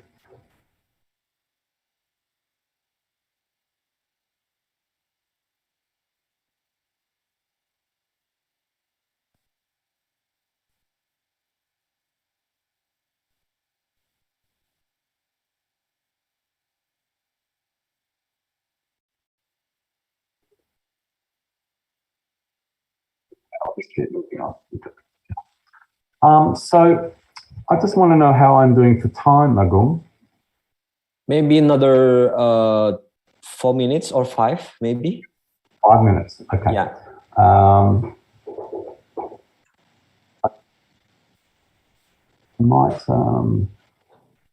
Okay, this South Bank Commission, this was a work we didn't get, which really broke my heart a bit. Sometimes the works you don't get do break your heart. I worked with, I was the artist with an Indigenous artist called Yuani Scars on a project down at South Bank outside a school in Melbourne called the VCA. My work in the past, I've been known for making models of architecture and animating them with light and sound. This is a model I made for an exhibition in Scotland many years ago of Captain Cook's cottage, which is a cottage that Captain Cook, lived in, that was shipped out stone by stone from the UK and rebuilt in Melbourne. Actually, many tourists who come to Australia think it's the first house that was ever in Australia, but in fact it was a kind of gift. So I filled it with this very violent soundtrack. I spoke about this hotel work I mean, Agung mentioned this hotel work, which is a work that sits alongside the East Link Freeway, a work that is kind of like a cartoon. It's an impossibly thin, 2/3 scale version of a hotel sitting in a toxic field on the side of a freeway. And at night, 12 lights come on, and each hour one goes off until the wee hours of the morning. I mean, one of the things that public art does, I think, is that it can open up new narratives, and this work certainly does that, because people don't. It's kind of an anti-public work or an anti-monument, if you like, because it is something that might otherwise appear beside a freeway. People think for moments that it's actual. So, this is the work Valhalla that I did in Venice, which had this interior with a 3/4 scale corporate foyer that was also interactive with sound. Often use sound a lot in my work. So I had a history of working with architecture. Ioane works with blown glass, and she makes these extraordinary black yams. The yams were a very common food source for Indigenous people. That food source was basically eroded by colonisation.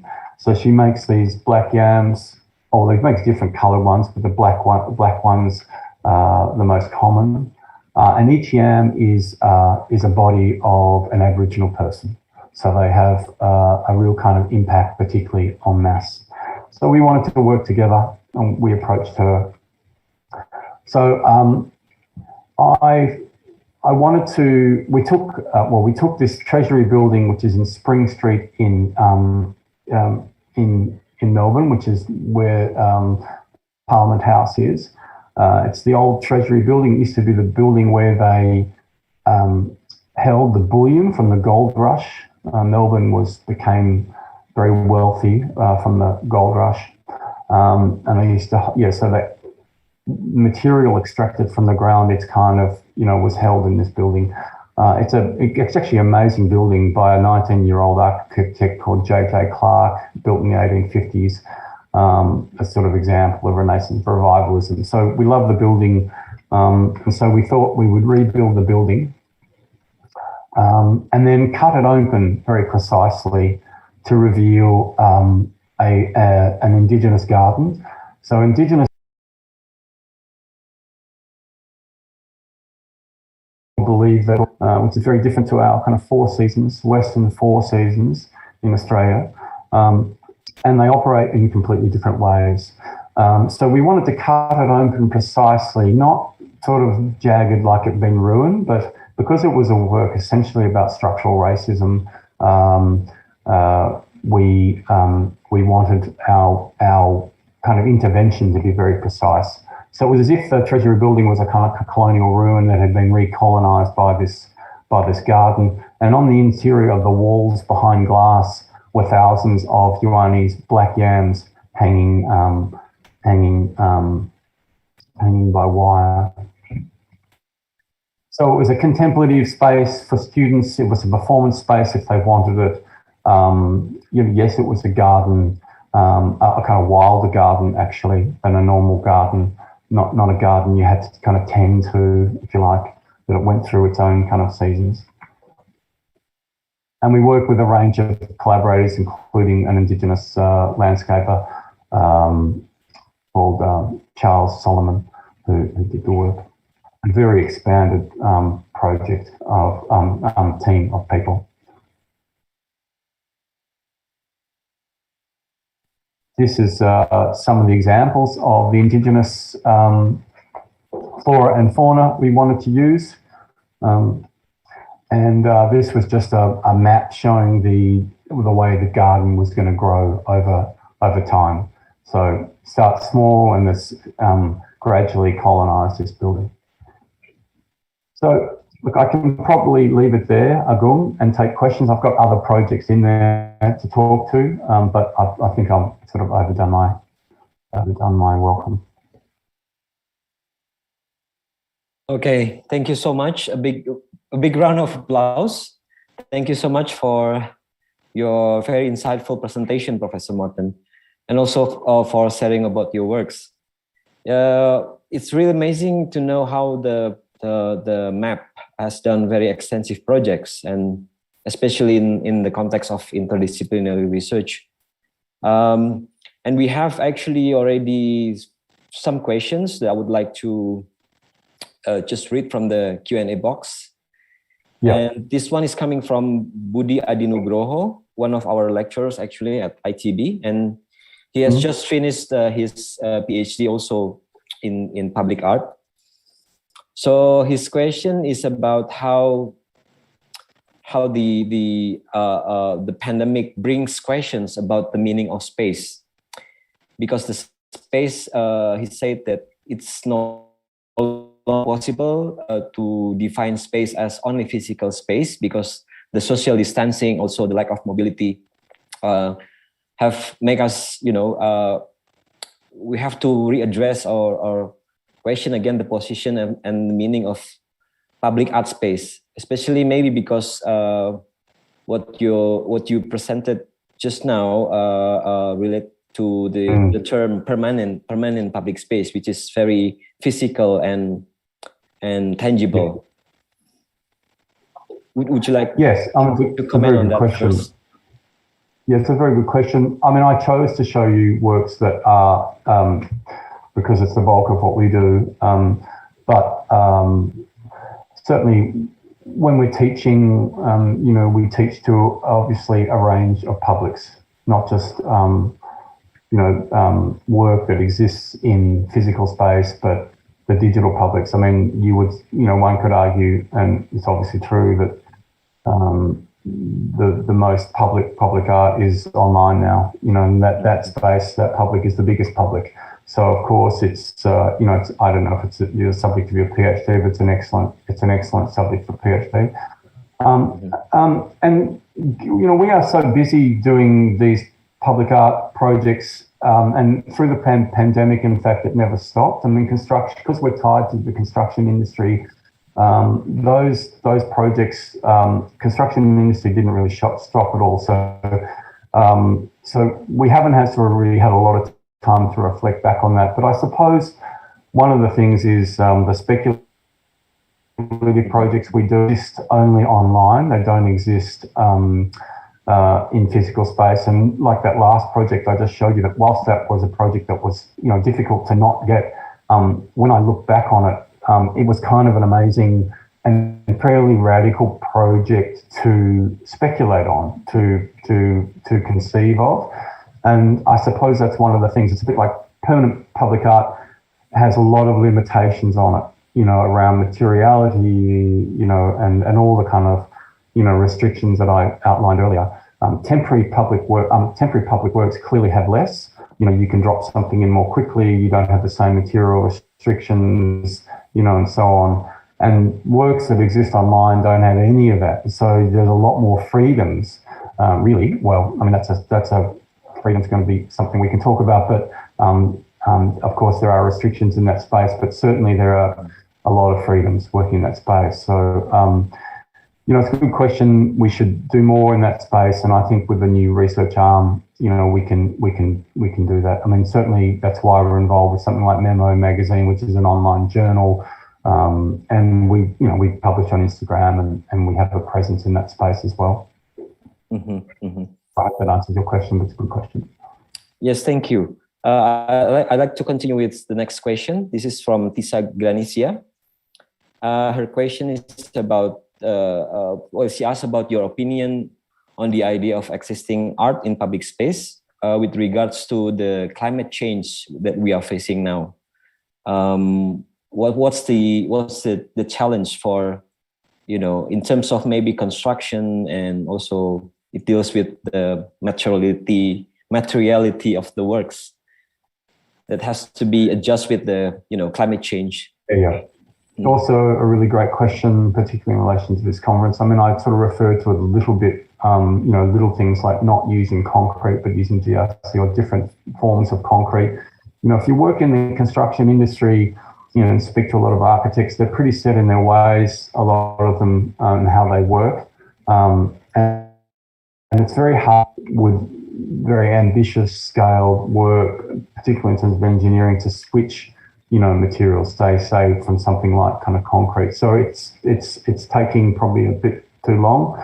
In the faculty we've developed an environmental sustainability audit, and so we're kind of auditing every project we do, which has just sort of happened. And I guess from that's going to, we think about it obviously with the kind of energy expend on every project, on every permanent public project, and we do try and measure those things. We could do more. One could say that perhaps permanent public art is a bit redundant in the age of climate change, and maybe there are other things that one ought to be spending their money on. And we don't disagree with that, but certainly in the economies of art production, where there are kind of diminished opportunities and artists work in a range of areas, this sort of possibilities for public interface, to construct new narratives, to draw attention to urgent problems, both socially, environmentally, and so on. Public art still has a really important place to play in that. So I guess it's weighing that up as well. But yeah, it's something we're kind of always thinking through. And some of our artists like Nick Mangum, his work is really about climate change and materiality. So we have a number of projects that we've been shortlisted for that we're awaiting the outcome of, and they're fundamentally about not just the question of climate change, but also a way of making things using kind of recycled materials or using different modes. So yeah.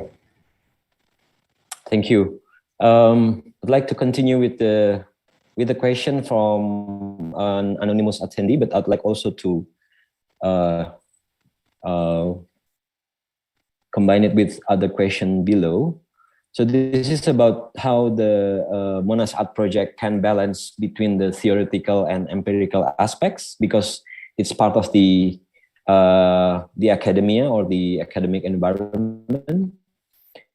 And I think this also relates to a question from Randy Pandita, who asked how artists in academic context, as in self-taught or self-taught artists, whether they are also part of the project as being also provided with facilities and supports. Yeah, that's a good question. Well, they're both good questions. So thank you for those. Yes, we are always reaching out, not just to, it made sense for us to develop around a kind of cohort of staff that were working intensively in this space. But increasingly, as we've gone on, we're very interested in inviting other people in. So we've invited lots of artists in who are not part of academia, excellent artists nonetheless. And so I guess with the expansion of MAP, what happens with public art projects is commissioning bodies are very worried about whether one can realise one or not, and so they tend to favour projects that have a kind of have proven capacity to deliver things. And so MAP has developed quite a track record now, so that we can offer that to other artists. So yeah, we've invited a number of artists from outside, and in fact that photo that I showed you of all the people working, a lot of those people are not in academia, so we invite them in and provide them with that support. The good question about the kind of balance between, I guess, the theoretical and empirical of academia. I said MAP runs, unlike those other labs, we probably run quite differently, or we do. We run more like a kind of design office, in the sense that all our money to pay for staffing and resources has to come from the projects we go for. So we don't go for traditional research grants, which is much more that kind of theoretical model around a kind of research theme. And it's something we're doing. We're developing this kind of new sort of cell of scholarship, I suppose. And that's a way to kind of include all these kind of great thinkers that are sort of writing around the space. But But you know, because we are sort of much more engaged with the world, with industry, we're much more sort of public facing rather than internally facing, which has its advantages and disadvantages. I mean, I think the thing about the theoretical is that it kind of enables you to be perhaps more radical in the way you think about work. Problem also within larger institutions, which all of us feel is the kind of pressure on research and pressure on research income. I don't know if you have that in Indonesia. So if you don't get the grant, you don't exist. So we found a way to use the expertise we had to connect to the world, and now sort of building back into the sort of research, more traditional kind of research that way. So we do it in part through MAP. We do, through publishing, and we do it through our teaching. We do it inside. Well, I mean, we're a practice-based faculty, so we regard our research, our creative practice, as equivalent to theoretical research. So we regard the research as equivalent, and I think it's really important to kind of understand that and to recognise that it's one of the battles for fine art cultures existing inside STEM-based institutions. But that, and we seem to have to argue for it every year that we're there, but what we do has its own equivalent type of research, and it should be acknowledged as such. And so there are lots of artists who do PhDs in Australia, as there would be there, and so on. So we're all kind of fitting into that kind of structure. Whether it's right, whether it's wrong, the jury's probably still out on that. But that's basically, and basically it. And I think there are a number of artists who have developed their work through PhDs and inside institutions that have what one would call a research practice now, which is clearly quite different to artists who exist just in the market, not just in the market, but in the kind of marketplace, and belong to the sort of individual creative genius model. So we sort of are a hybrid across the two, and so we're sort of bridging that gap on my frozen bridging that gap. But I'm very interested to see how this kind of research culture is affecting art production. Mm-hmm. It's true, because I think we're still also facing same thing here in ITB, the situation. Yes. And I'd like to continue maybe with the question. Well, there are two questions that I think relates to each other. First is from an anonymous attendee about how the MAP built the relationship with the stakeholders, in particular for public art space. And then there is also a question that comes from Perlindungan Siregar about whether you can share maybe any experience of negotiating the idea of doing the works at the public space with government regulations, whether you face any conflicts or arguments maybe with the regulator. Oh yeah, God, it's all arguments. Well, I mean, I think one of the things that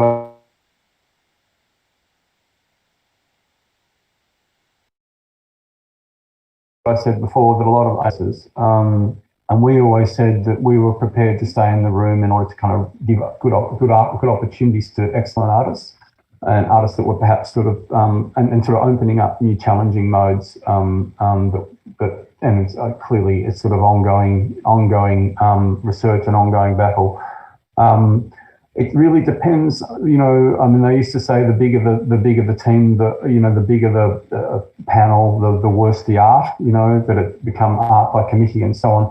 I guess I sort of feel like you can potentially work around that through kind of patience and advocacy. So that's a sort of other thing that we do, is constantly, I mean, sometimes we advise local councils, because in Australia, you'll see that the major councils in the major cities like Melbourne and Sydney and Brisbane and so on, they all have a devoted amount of money to public art. They also have a public art strategy in place. But as you move out into, each suburb is in part of a different kind of precinct, if you like, or council, and they have their own, councils.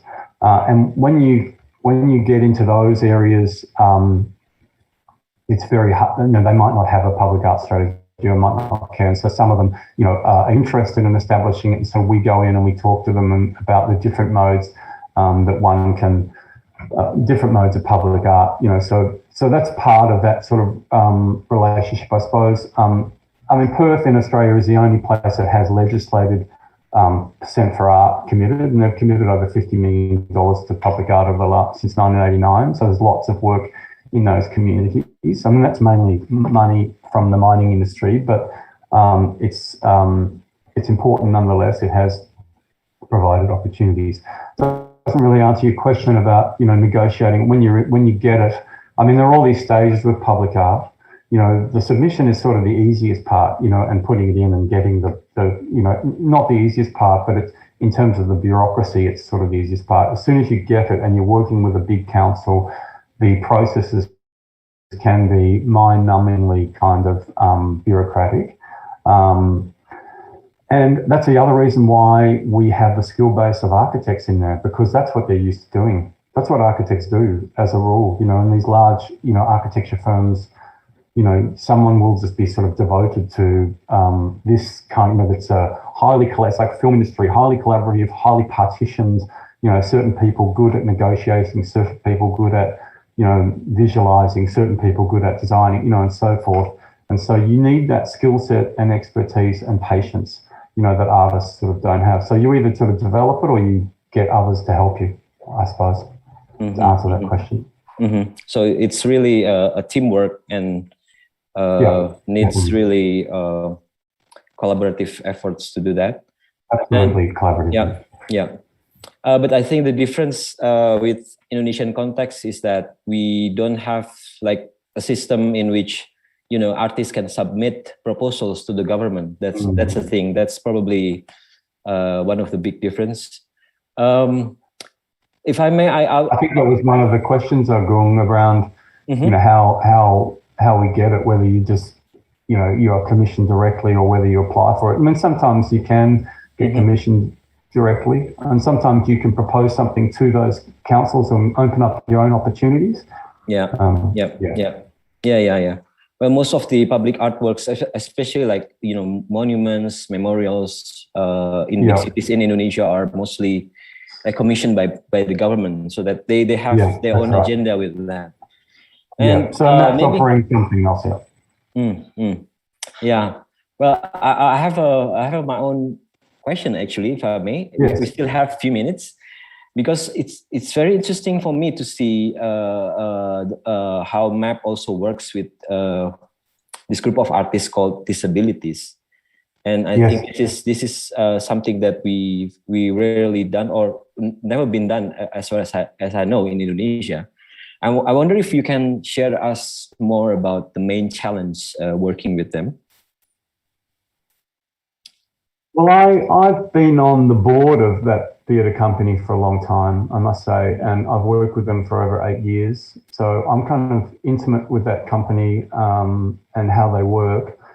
That company, so it's been going for 30 years, and it really does rely on the infrastructure. We just talked about teams of people around the actors and artists to help them generate the work. So on the one hand, and that allows them to intersect with opportunities, but also gives them a safe place in which to work, I would say. So when we did our workshop with them, by all means, it was, there were lots of things I would do again. It's complex to work with those communities, just because,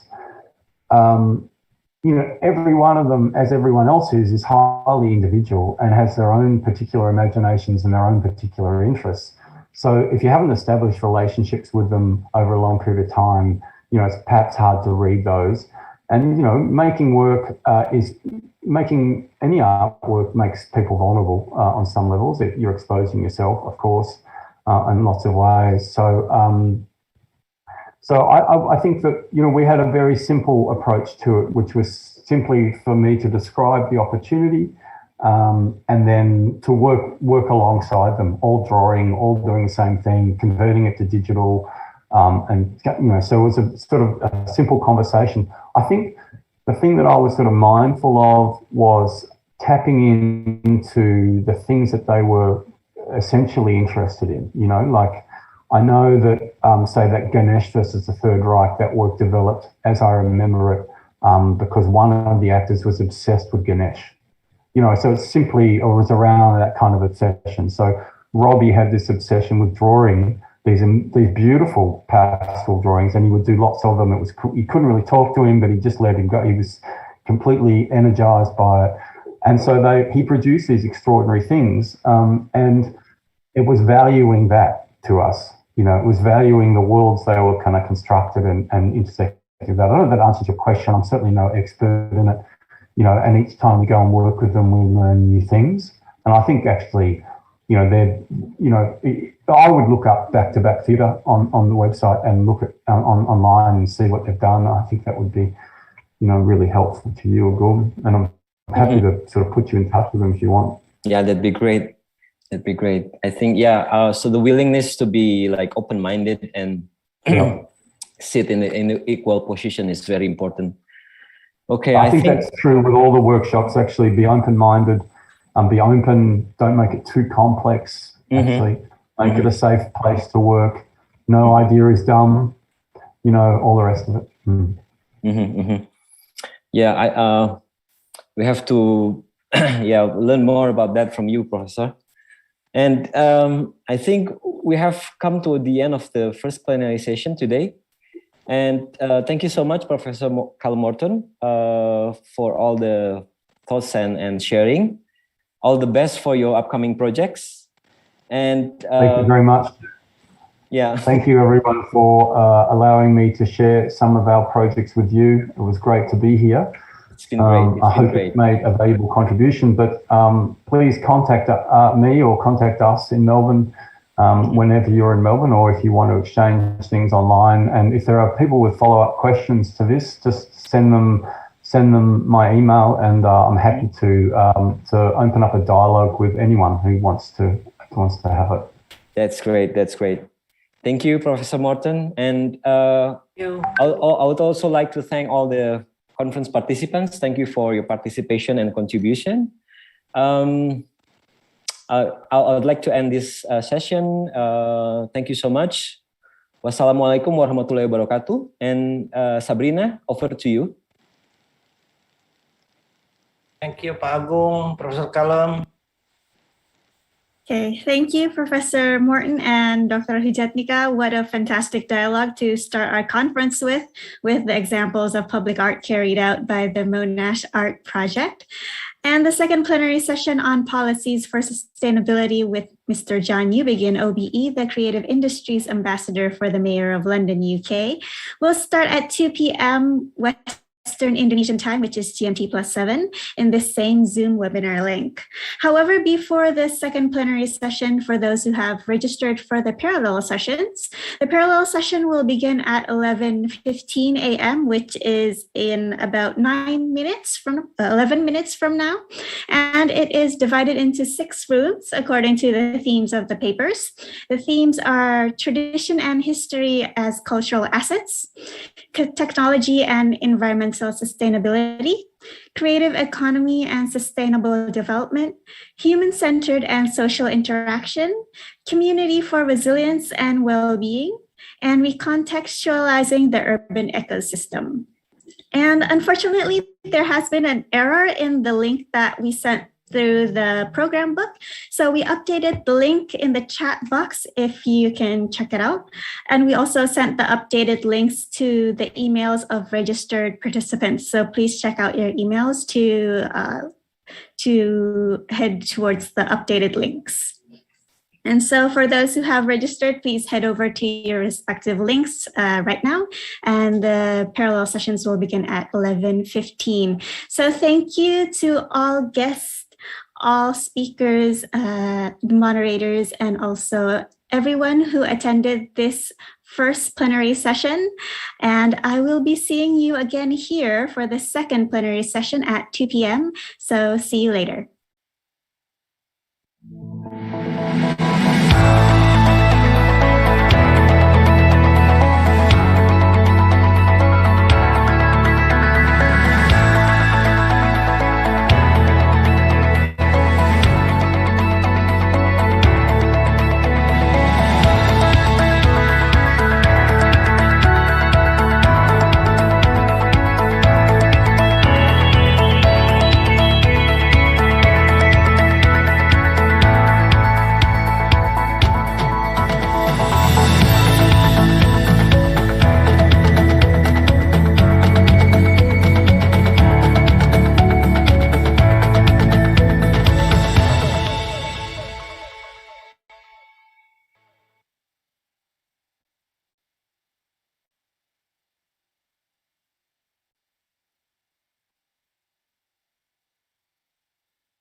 Recording in progress.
Good afternoon. We'll be starting the second plenary session shortly.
Assalamualaikum warahmatullahi wabarakatuh. Selamat siang, good afternoon. Welcome back to the main room of the second International Conference on Art, Craft, Culture, and Design, Icon Arcade 2021, and we will begin the second plenary sessions shortly. Hopefully, participants who took part in the parallel session had a great time and managed to build an insightful dialogue on the topics of your paper. And hopefully, too, everyone has time to enjoy a short break to recharge before we start the plenary session. Art and design are dominantly practice-led and practice-based fields of knowledge. Therefore, laboratories and studios have also been a crucial part of the Faculty of Art and Design here at Institut Teknologi Bandung. The committee has prepared a short clip to introduce the many laboratories and studios we have here at the faculty. So let's have a look.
Okay, and I am now joined by Dr. Ariyanti Ayu Puspita from Design Ethnography Laboratory to chat about their latest project called Museum Benda. Dr. Ayu? Yes, hello. Yes, hello. It's wonderful to have you here with us today. Thank you for joining. Yes, okay. Thank you, Sabrina.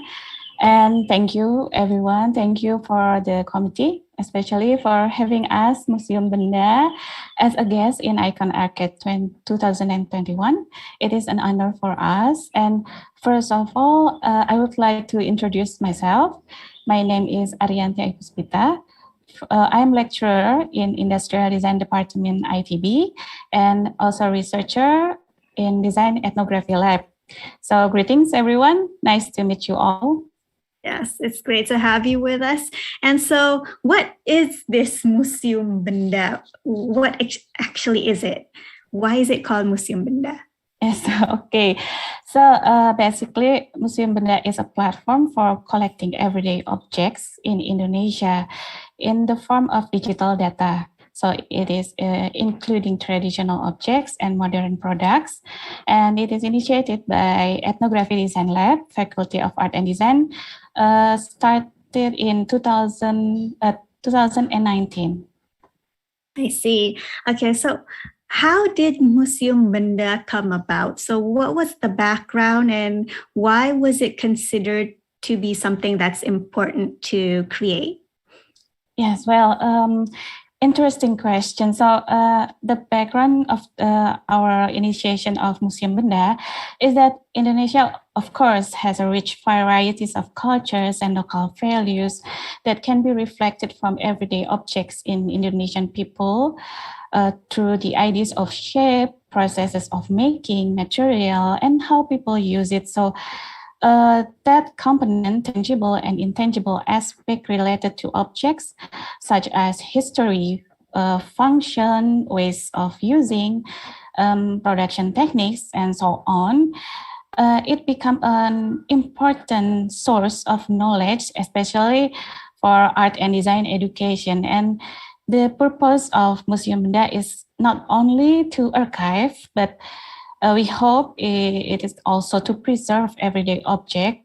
But our main goal is to produce knowledge about social cultural values from the objects and the daily activities of the people who use them. And we hope that the collective memory from this everyday object will provide a solid basis for identifying and then representing the character of design identity in Indonesia. And almost all our activities in Museum Benda are based on three main programs, which are education, archiving, and research. I see. So could you tell us a little bit more specific about what exactly does the team of Museum Benda do, and how far has the progress been so far throughout the whole project since 2019? Yes, it is still new to us, but to be able to reach our goal, which are provide knowledge and insight into cultural identity, Museum Benda collects and analyzes data through observation and then data comparison. And then we also conduct direct interview with the owner or makers of the object. And in the beginning of this Museum Benda in 2019, and we didn't have the name yet of as Museum Benda, but we start the activities, we start research about 3D scanning methods such as photogrammetry, so we can collect data in 3D media from the field using limited tools. And then in 2020, the collection of objects was carried out through search from designer who collected a number of everyday objects from various regions in Indonesia. And last in this year, 2021, it is continue using the participatory method approach as a way to explore deep data and deeper insight into objects through collaboration with the craftsmen from our craftsmen, Pancaniti Keramik from Cianjur, West Java. I see. So it's been a very intensive 3 years, Yes. we can say. Yes. And that sounds amazing. And is it possible that the public can access the data that has been collected so far? Yes, of course. Although it's still being developed, access to this digital museum is quite easy because users do not need to register on the website. And the site is very easy and clear to access via museumbenda.id. So user can customize the search by filling in several classifications that match their needs, such as we provide several categories of benda, medium,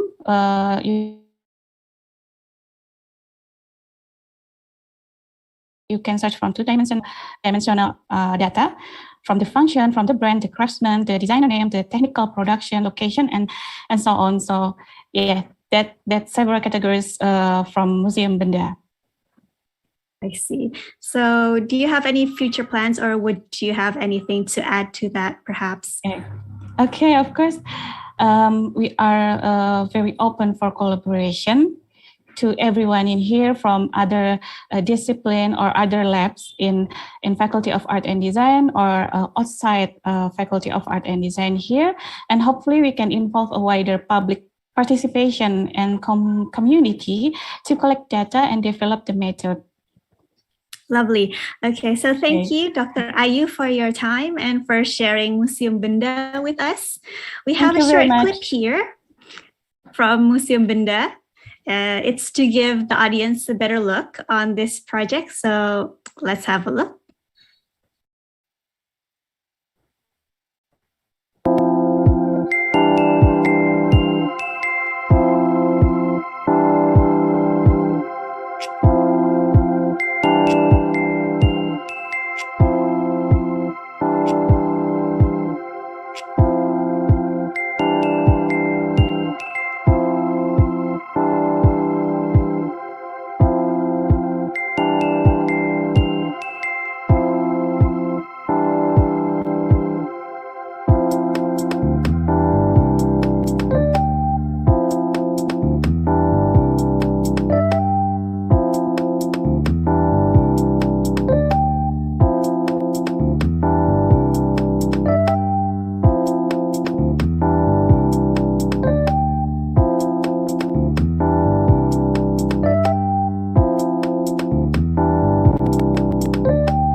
wonderful insight on Museum Benda, the latest project from Design Ethnography Laboratory.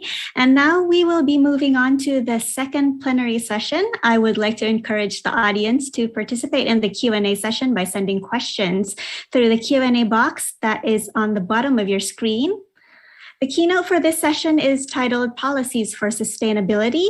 The keynote will be delivered by Mr. John Newbigin, OBE, the Creative Industries Ambassador for the Mayor of London, UK.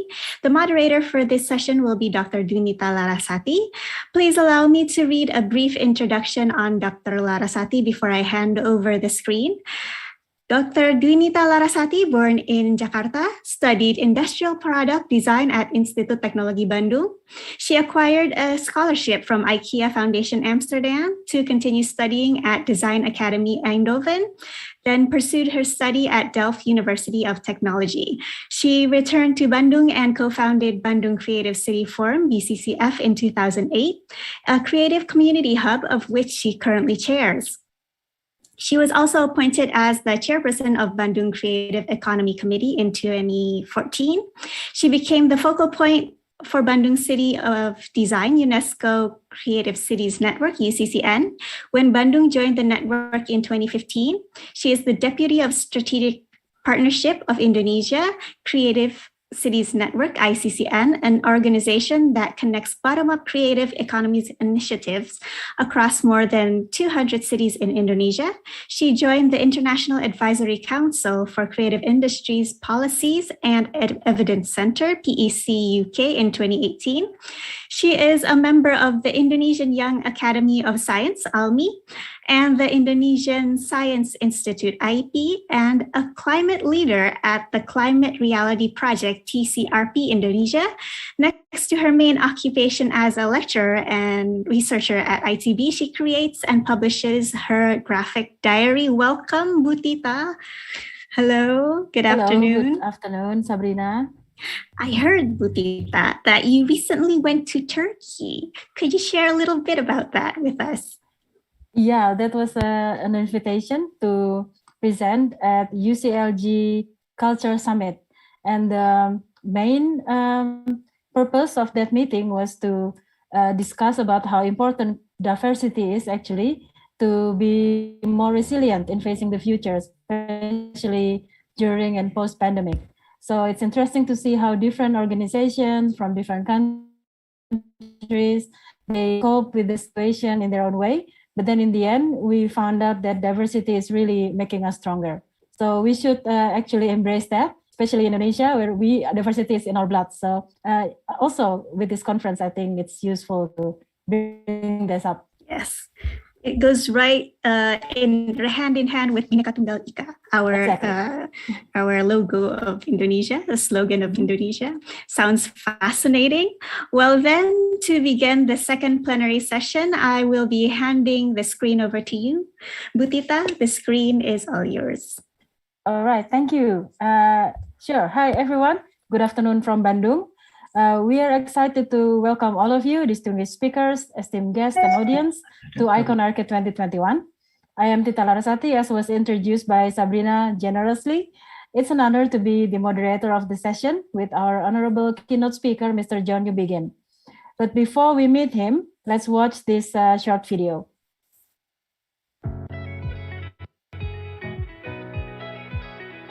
Hello, my name's John Newbigin. I'm the Creative Industry Ambassador for the Mayor of London. And London's a city that now employs 1 in 6 of its workforce in the creative industries, and that's generating $90 billion a year US, so it's a big success. But it poses a lot of challenges for us because, of course, the creative economy is not just about the economy, it's about culture, it's about people and ideas and places, not just about things. And it's both about the digital future and about the crafts and heritage of our past. But as well as being a challenge, it's a huge opportunity because it's the fastest growing sector in the world. It now employs twice as many people as the motor industry. But unlike the motor industry, it's generating great value added for the global economy without destroying the environment in the process. So I think the challenge and the opportunity for all of us is how do we come up with the definitions and the data and the metrics and the policies to help drive this new economy forward? And what's the role of universities in that process? Because universities are the places where creativity flourishes and where new ideas and new knowledge can be generated. These are some of the things that I want to talk about when I have the opportunity to speak at the second ICON Accord conference on the 29th of September. And I hope you'll be there. I look forward to talking with you and hearing your comments and questions on what I've got to say. See you there.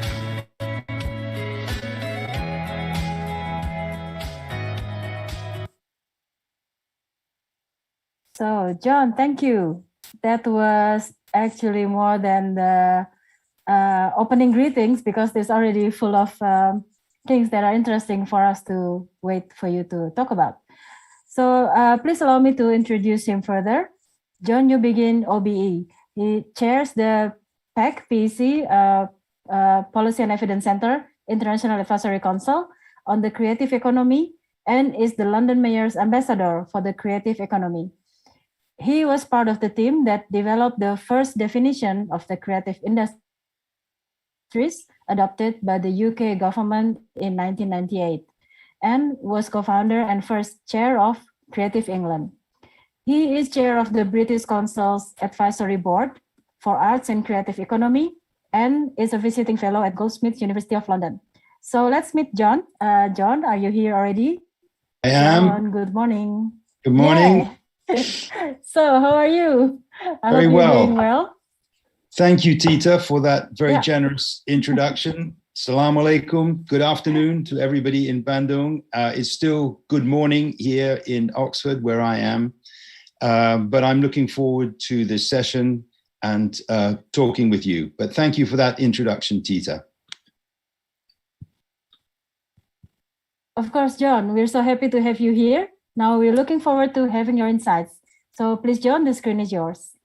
Thank you. Hang on. I'm sorry, just a slight technical hitch. Just do something if you want to go forward. Okay. So, good morning, everybody. Can you see my screen okay? Yes, we can see that. Okay. So, because we're now in the run-up to COP26, which is the big conference on climate change and how we're going to meet the environmental challenges of the next few years in November. But also, as you very well know, this is the year that Indonesia called for us to celebrate the contribution of the creative economy to the Sustainable Development Goals. And Indonesia has the presidency of the G20 next year. So for all these reasons, to be thinking about how we create the policies that we need to achieve some kind of sustainability for our environment and our society is crucially important. And I want to talk about policies and the fact that if we're going to develop the kind of policies we need, it's no longer just a job for government, it's a job for the whole of civil society, and particularly for universities, and particularly for an institute of design, because we need to employ design thinking if we are to sort out the problems of our planet. But I want to start with a little story. So on the screen, here is a laptop put up by a big chain store in the UK, Marks and Spencer. They sell flowers and they sell flowers online, and they fly the flowers in every night on a plane from Kenya. There was a big discussion about the fact that this was not environmentally sustainable. And Marks and Spencers were asked by many consumers to stop this trade because it was damaging the environment. They did some study and they decided that there was another factor to take into account. And it was that the people in Kenya who were dependent on flower growing and had no other means of supporting themselves were more important than the impact that the planes had on the environment. So there was a debate. Do we support the sustainability of the environment, or do we prioritize the sustainability of a community in Kenya that was growing the roses? My point in this story is that we don't have the methodology, the tools to decide how we have that kind of debate, which is not about value, it's about values. It's not about cash, it's not about commerce, it's about how we live together. And so we now have, as we know, a very short period of time to sort out the environmental challenges we face. The Brundtland Commission of 1985 came up with a definition of development, which is that development is about meets the needs of the present without compromising the ability of future generations to meet their own needs. Now, this poster here that I put up, this slide, is of a demonstration a couple of years ago when, according to the International Government Panel for Climate Change, we had around 11 years left to sort out this problem. We now have 8 years, and we still haven't worked out what are the metrics that we need and the definitions that we need to do this. And as well as the straightforward, obvious environmental challenges, we have a whole series of other major challenges which we need to confront as a global society. One of them is urbanization. Over 60% of people now living in cities, and that growth is accelerating massively. It very often exceeds the capacity of civil administration to meet the needs and provide the infrastructure that people need for a good quality of life. Another huge area where we need to be thinking about what we need to do in the immediate future. Another issue is unemployment. In many parts of the world, youth unemployment is running at over 30%. What are young people going to do in a rapidly growing population and one in which technology is changing the way the labor market works? It's another big area where we have to be thinking very radically about new policies. And then another issue is opposition to globalization.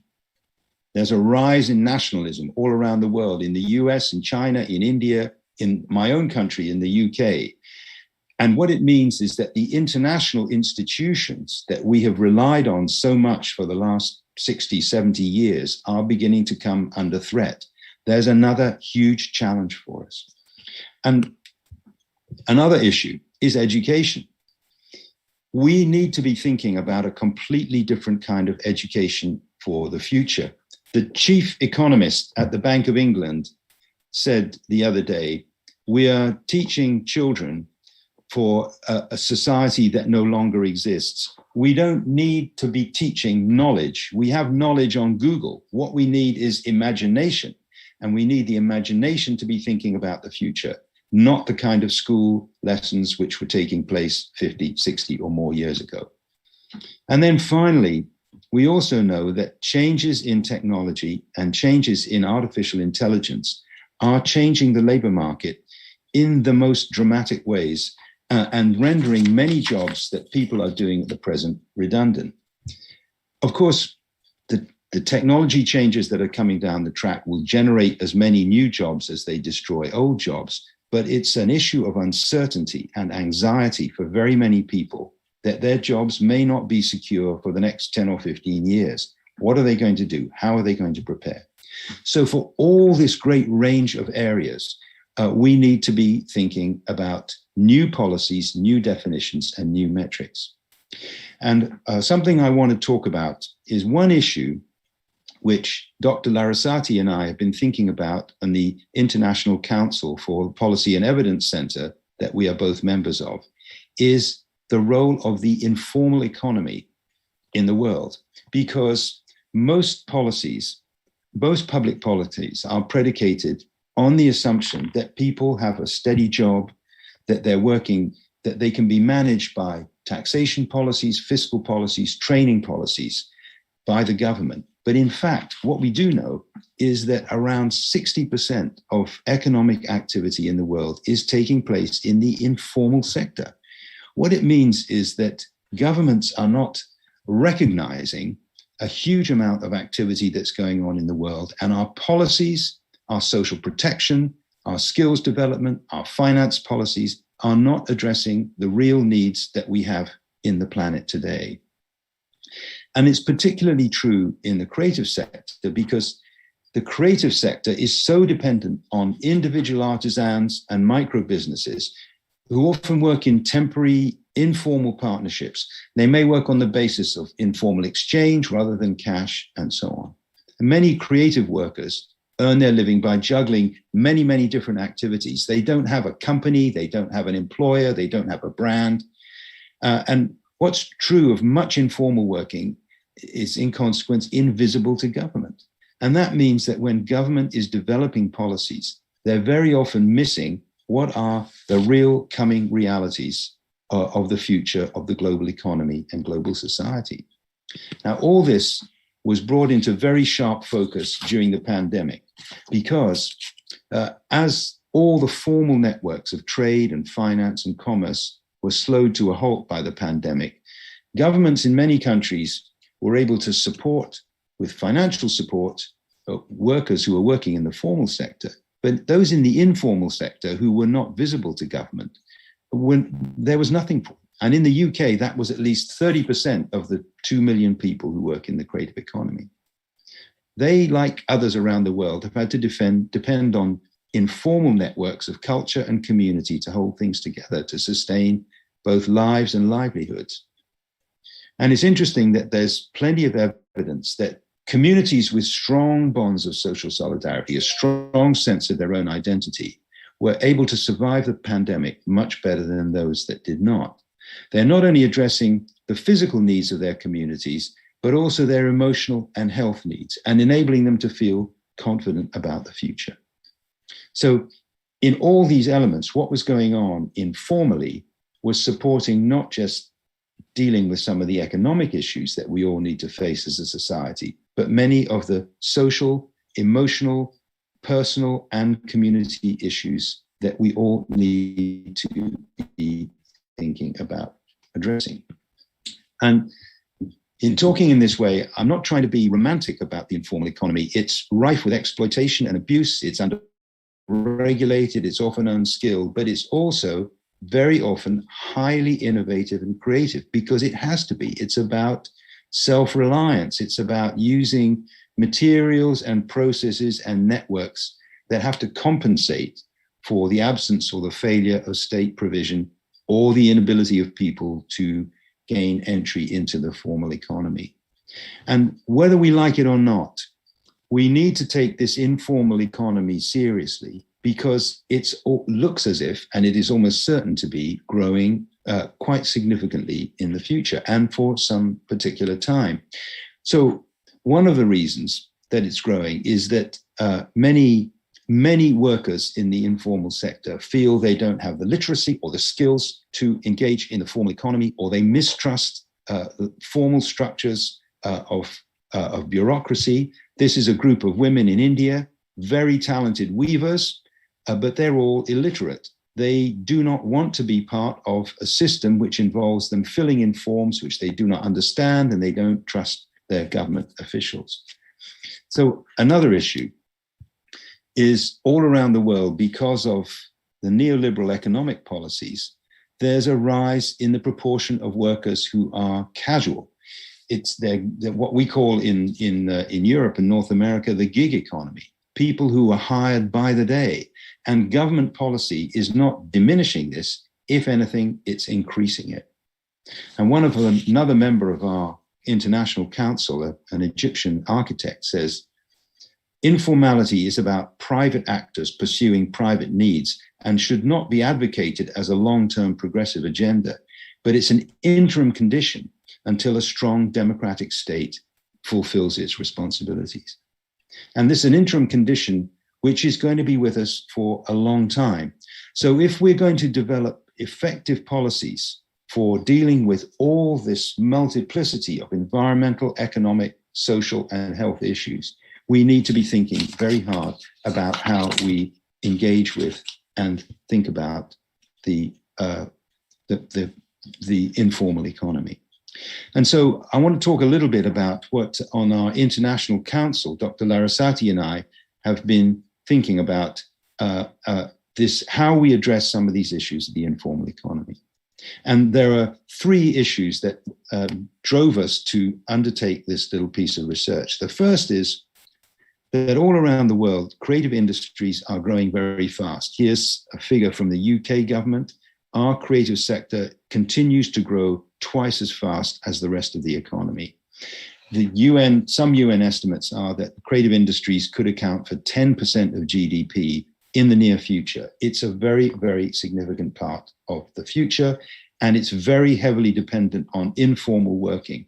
And that is an area where we do not yet have the structures to integrate this fully into the global economy. Secondly, digitization is completely changing even the traditional forms of craft work that we regard as part of the creative sector. Something like 70% of people in the world now have access to some kind of cell phone technology. It's creating opportunities for new markets and new partnerships, which is only going to go on growing, as we know. And another issue which we need to bear in mind is about ensuring that people don't just have work, but they have work that has some value, labor with some dignity. The creative industries, and especially those with the digital dimension, which is now most of them, are a sector that many young people want to work in.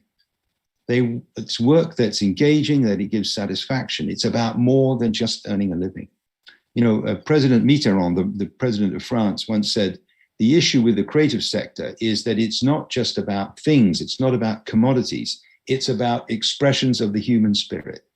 And all of us want to be engaged in things that we feel are worthwhile and contribute to our own growth and well-being and the growth and well-being of our community. So the dignity of labor, finding work which doesn't just sustain people's bodies, but gives people some kind of satisfaction in what they do, is going to be crucially important, and of course is important today. So I want to talk a bit about the informal economy research that we undertook at our Policy and Evidence Center International Council. And there were 6 or 7 issues that seemed to us to be common themes through all the work that we did. The first was what I've been stressing, the need for better data and definitions.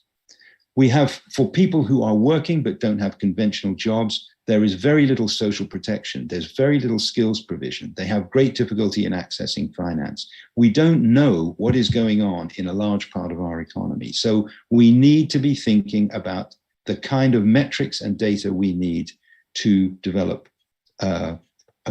economic and social policies that contribute to the growth of this economy rather than marginalize it. Secondly, we need to be thinking about social protection. What the pandemic has shown us is that for some people, when a crisis comes, the structures of the state can support them. But for most people, there is nothing. And in a world of increasing uncertainty and change because of climate change and so on, how do we ensure that there is adequate social protection for everybody, whatever their status and whatever their form of work? Thirdly, the point I was making about those Indian women. Many people distrust state bureaucracy. If their literacy is poor, they don't know how to register for business. They don't know how to register. They don't know how to improve their educational qualifications. There are real issues about ensuring that the administrative systems that we have created around the world for the modern state deal with the realities of people's lives and expectations. Then a fourth thing is the need to protect intellectual property. Nearly everything that goes on in the creative sector and a great deal of what goes on in the informal sector is not just about things of monetary value. It's things that have some kind of intrinsic value in themselves, and their value lies in the idea. So intellectual property, the protection of intellectual property, is extremely important. Secondly, there's an issue of provenance. Many of the products and processes that come out of the creative sector and the informal sector, their value is partly dependent on who's made them, the individual artist, the individual artisan, or where they come from, if it's a particular town or a city or a community. And there's another issue, which is that as people become more conscious of the need to track supply chains around the world, there's an anxiety about exploitation and child labor. If we don't have the systems in place that enable us to demonstrate the provenance of products that people want to buy or experiences that people want to have, that we can demonstrate that they've been created and distributed in a way that is congruent with the best standards in the world, then we are disadvantaging many people. So standards of compliance and standards of intellectual property are crucial. And then a further point is the need to be thinking about public infrastructure. The informal economy depends to a great extent on public infrastructure. We are all familiar with people who are buying and selling literally on the street. If the state is able to provide minimal physical facilities in the form of markets, and not just markets, but also creches and security, basic facilities, when so much of this area of activity is fulfilled by women, the need to have childcare provision and facilities when people go to work is crucial. So for the state to be thinking about public infrastructure that supports many of these areas of informal activity is hugely important.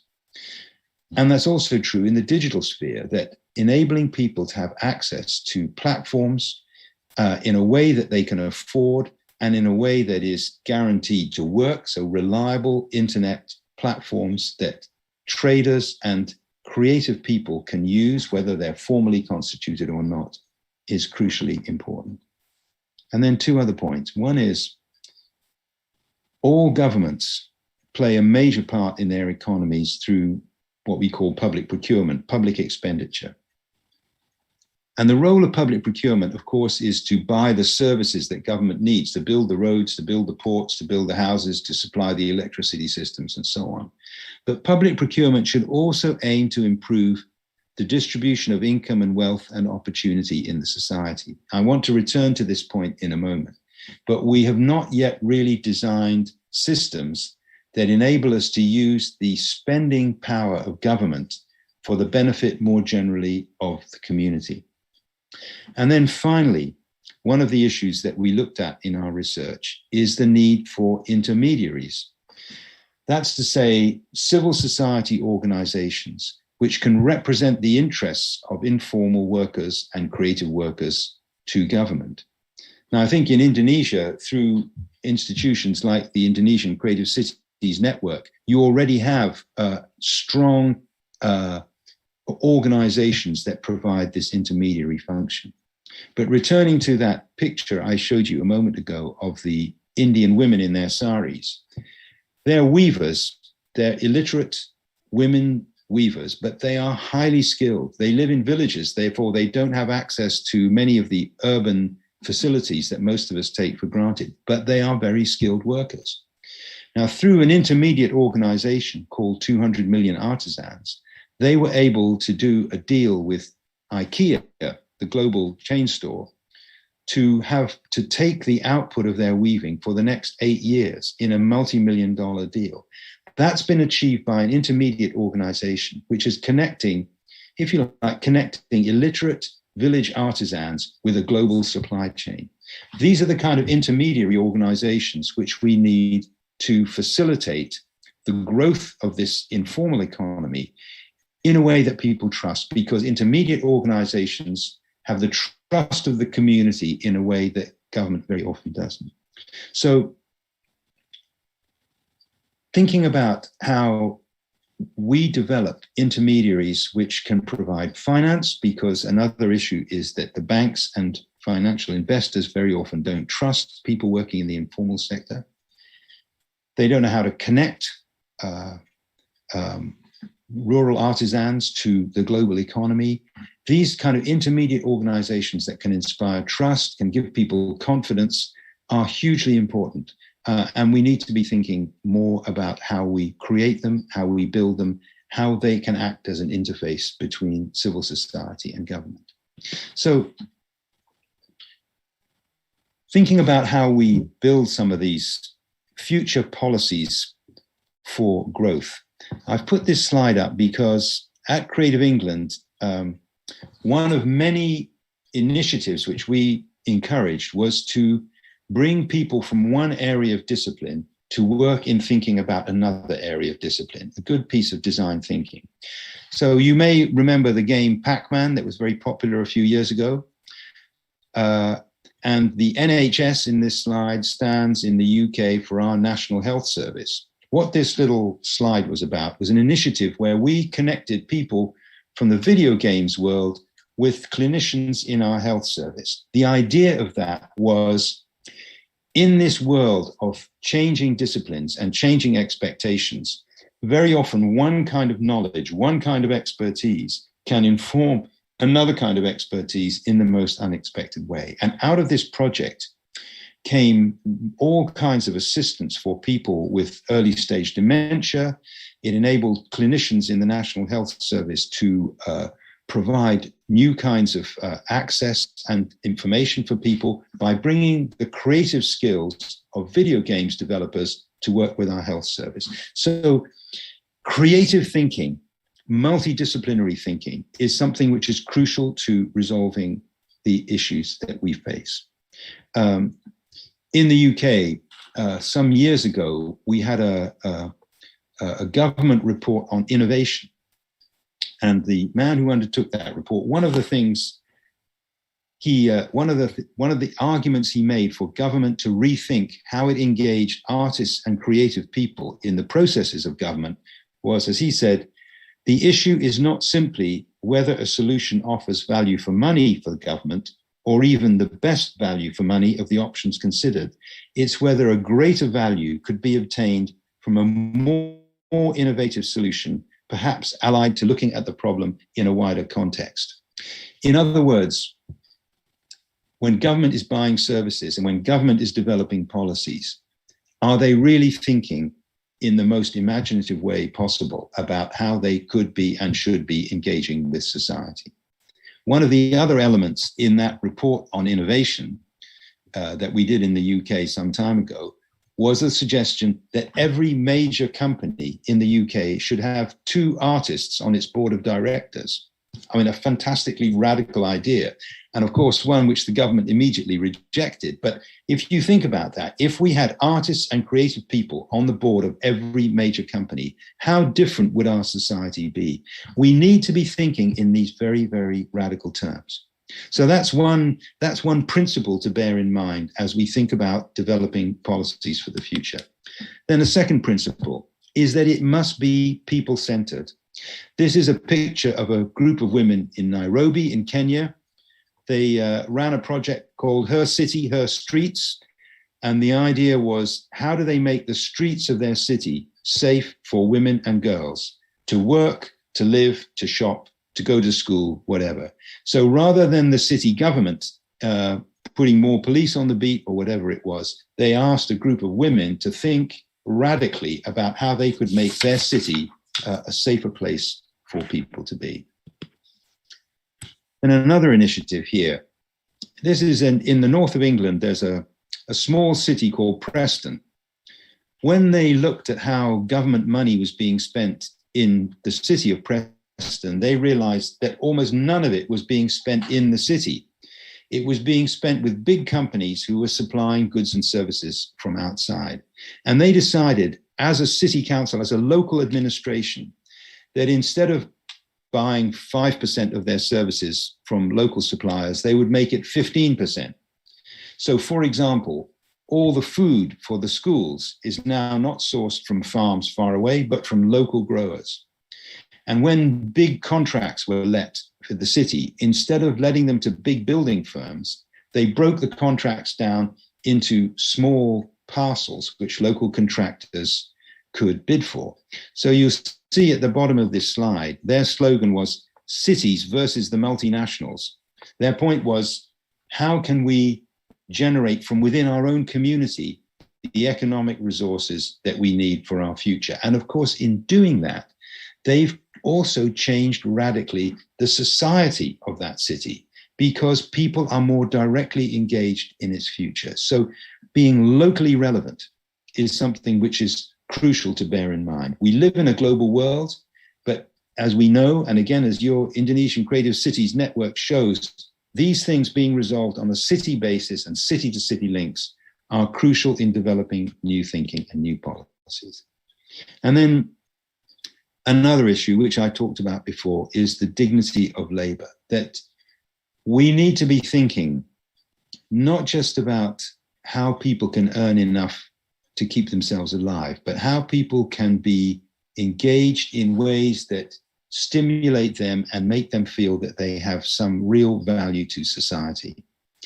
And as technology changes, as artificial intelligence changes, the opportunity is there either for more and more people to suffer the degradation of very poor employment, or to get rid of many of the boring and unsatisfying jobs that we do at the moment, and people being able to focus on things that are more inspiring and more energizing for them. A well-known UK economist said, anything where you can measure in terms of productivity, in other words, output per hour, is probably best done by a robot. What people are good at doing is, as she said, playing, experimenting, and creating. Some people may call that wasting time, but it's from that playing, experimenting, and creating that all the great ideas that have changed the world have come.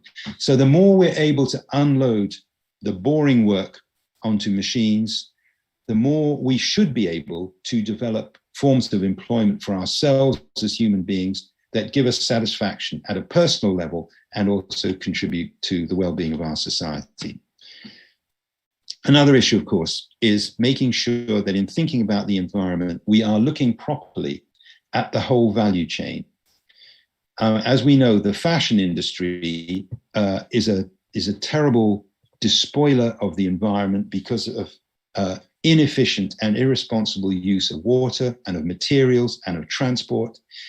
One of the issues that we're addressing more and more in our societies is that because clothing is so cheap, people wear something once and they throw it away. If they don't throw it away, it goes to another part of the world and it's sold in a way that undercuts local fashion, local textile manufacturers. So we've got to be thinking not just about the products and processes that we experience in our daily lives, but what is the whole supply chain, end to end, the global production networks.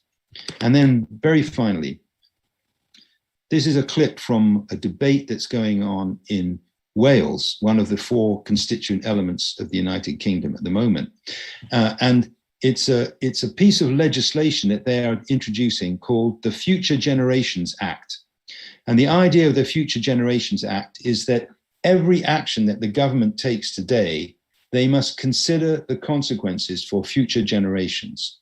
So they've identified these 7 themes for their country, and they're undertaking a process whereby any initiative by government has to ensure that it is not damaging the prospects for future generations, it's contributing to them. So look, those are a random collection of observations around policy making. But my point is, if we're going to work to these principles and develop the economic, social, health, educational, environmental, legislative framework that enables our society and our planet to prosper, we cannot just leave it up to government. It's something which must involve a partnership.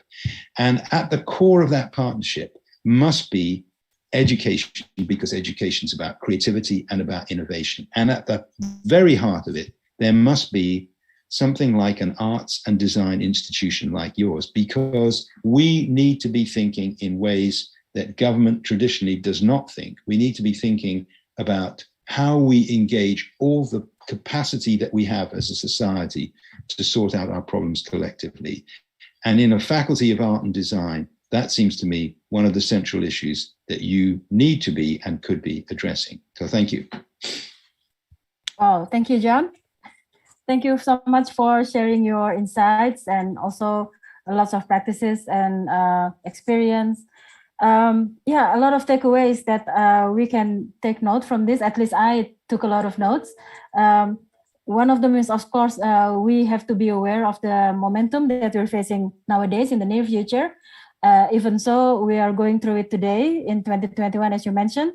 This is the year of creative economy for sustainable development. And then there's this pandemic, which actually gives us an opportunity to see or to exercise with creative economy how we can be solutions for this kind of situation. And exactly at this kind of moment is where what you mentioned, informal economy, is actually the one struggling with their own way without having too much, say, resources. And as you say, they are under the radar of the government, not necessarily that they want to, maybe they want to be invisible because of this hassle that you mentioned about this Indian woman. They don't want to go through all these formalities and so on. So yeah, there's a lot of actually connection of what you said.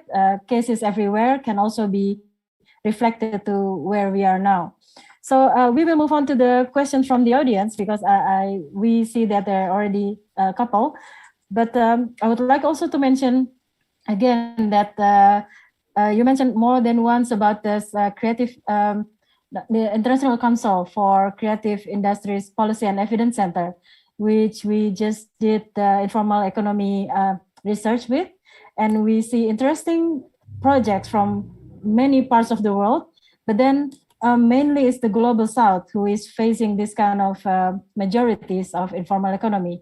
But it turned out that you mentioned also in the UK, it's 60%. So that's actually also a big number, although in a different form. So with this, we know that universities are already having attempts to cope with this kind of problem.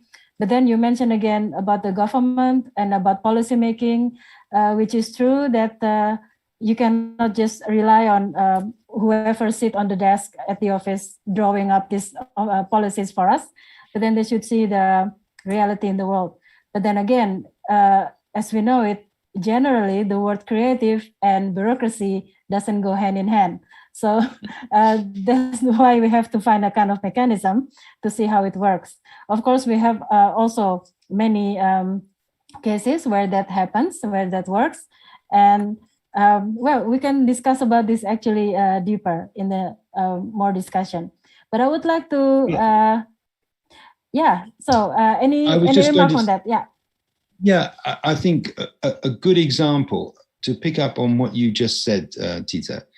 In Mexico, one of the provincial governments in Mexico wanted to develop a new cultural policy, and they were persuaded that instead of the government bureaucrats writing a new cultural policy, they would invite what they called a citizens' jury, about 200 people from every part of society, to work together to set out what they thought a cultural policy for the state should look like.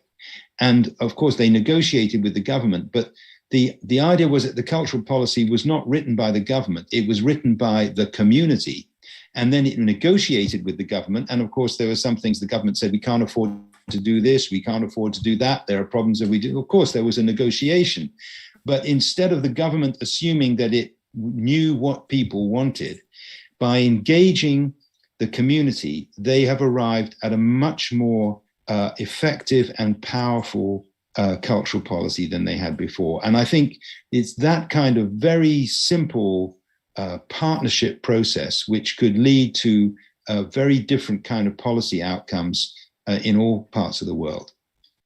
Yes, we just have to find a common language to speak between the civilians and the governments. And there has to be trust and confidence between people. I think that's it's a big risk for government to invite people to contribute. As you said, creativity and government very often don't go well together. Governments are suspicious of creativity because it's new, it's different, and running a government is very, very complicated. So it's not. This is not to say the government is the bad guy and civil society the good guys. Of course, it's finding practical methodologies for having these discussions and negotiations. Exactly. So, John, I would like to read the questions from the audience. So first, it's from Christophera Lucius. As a design lecturer, sometimes I feel sad if I saw the street vendors because I cannot use my design to support them. In university, we have program called community service. And in my opinion, we put these people as object. My question is, is it possible to place this subject in design curriculum? So would you like to respond to that first? Yeah, I think to include, process design. I think again, many people when we talk about design, most people are thinking in terms of product design, and of course, it's process design, which is really the way things change radically.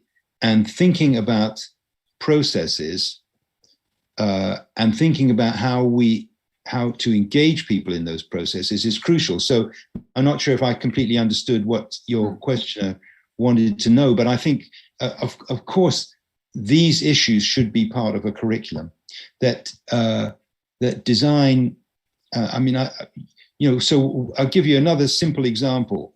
In Bangalore, in India, a city that has been growing very, very fast. It went from 2 or 3 million to 10 million. A group of young women students said, we're going to redesign the bus service.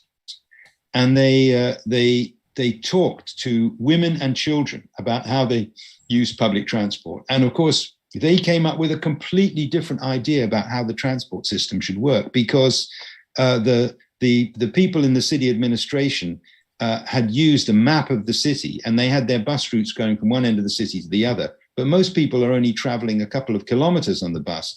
So there was a classic piece of process design, and undertaken by the community and undertaken by a leading education institution in the city. So yeah, I think these things should be part of the design curriculum.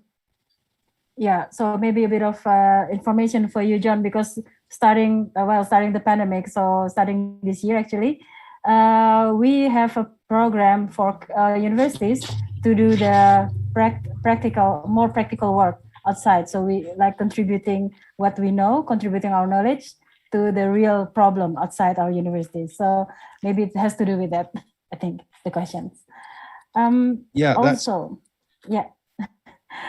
Well, also because just get better quality sound. Right. Okay. Yeah. Sure. And also in universities, usually lecturers, we have these three main responsibilities. One is to teach, one is to do research, and the other is to do community service. So it's within those three lines that we should contribute ourselves. So I would like to move to the next question. This is from anonymous attendee. So thank you for the insightful presentation. Thinking about intermediary organizations between crafters or artisans and big business, what do you think is the role of universities? Should universities act as those, or should they stick to research and innovation to support the development of the ideal, fair, and balanced creative economy? Thank you. Okay, that's a very good question. I think that universities should do what universities do, and business should do what business does. But of course, there is a close interface, and there are some.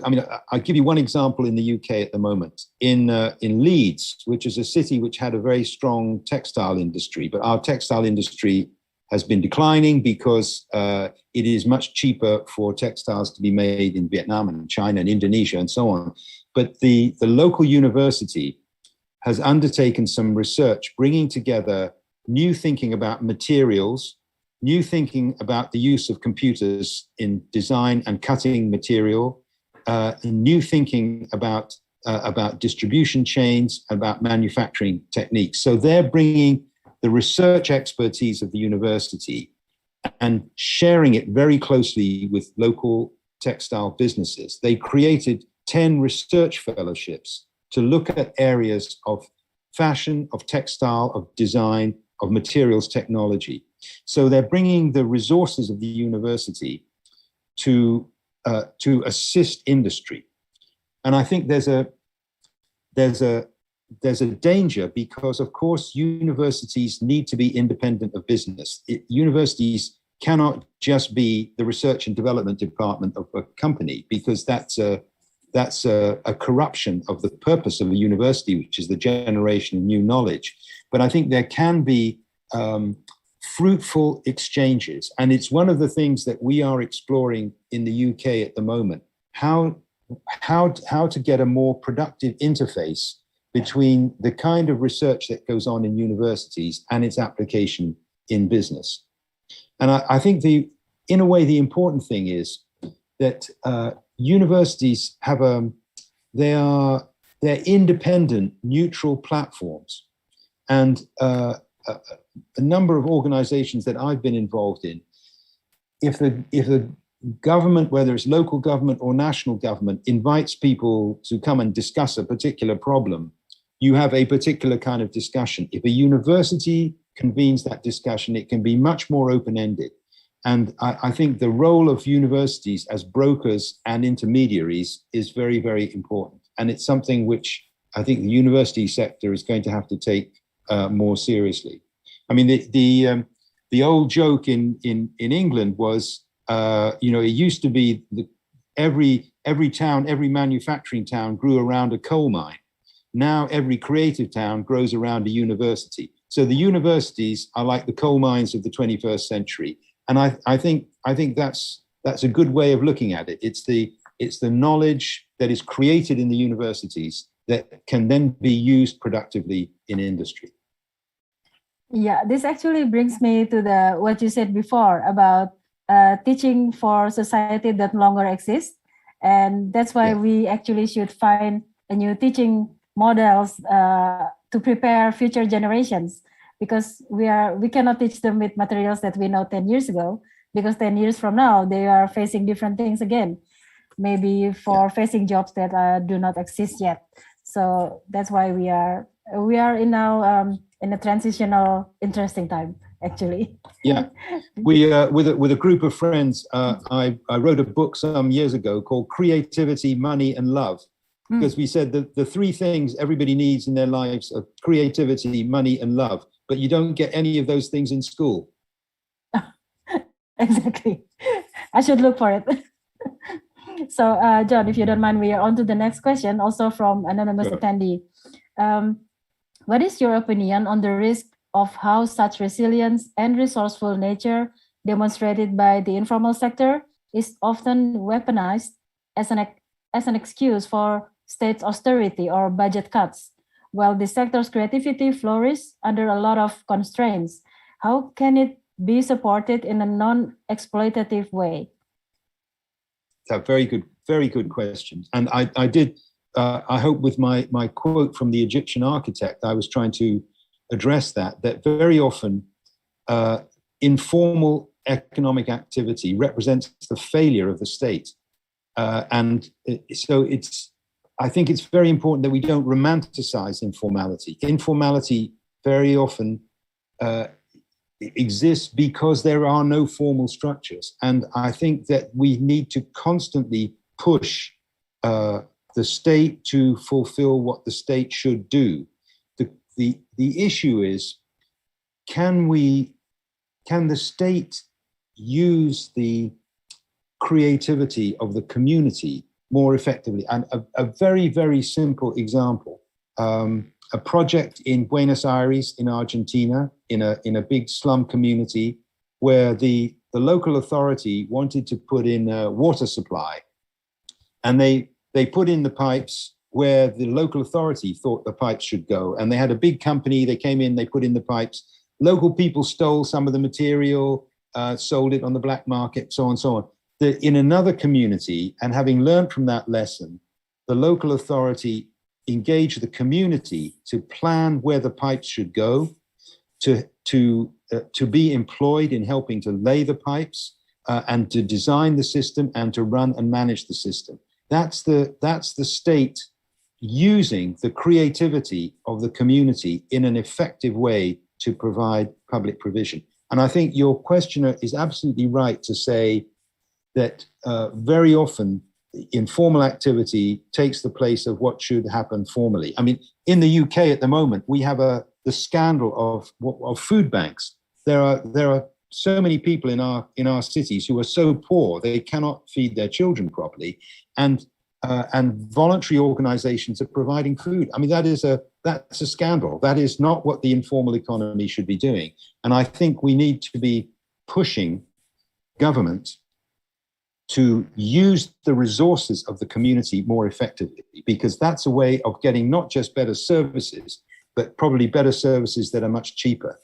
So it's the two should not be in contradiction. That's my point. We've got to think about how we develop these things in partnership. And there are many good examples of how that works around the world. Yeah, exactly. That's what I think is about the recognition, because government also work with their very strict rules and ways, and they cannot just do things very immediately. They have to plan that 2 or 1 year before. So that's why it's very rigid, and it's we see it always as stiff, because then, well, because they have to do that. Otherwise, it's also should be, what do you call it? You should have the credibility to prove that your work is correct. So yeah. I keep talking about examples from the UK, and they may not be useful, but about 10 years ago, the government introduced what was called the Social Value Act. And the idea of this was that when we were members of the European Union, under European Union procurement rules, contracts had to be issued on the basis of price. So the cheapest contract, the cheapest bid always got the job. And that meant that work was very bad. So the Social Value Act allows local government and national government in deciding contracts to take account of social factors. So to say, to the community, it may have a better outcome, and so on. So it's a very, very simple, practical mechanism to ensure that the way government issues contracts is not just in the interests of big companies, or not just in the interests of low price. It's in the interests of quality and the interests of proper engagement with the needs of the community. Yes, yeah, agree. It's not can always learn from each other. So exactly, what is implementable here? Yeah. That's well, because you also mentioned design thinking as a way to give input to government about how to change or how.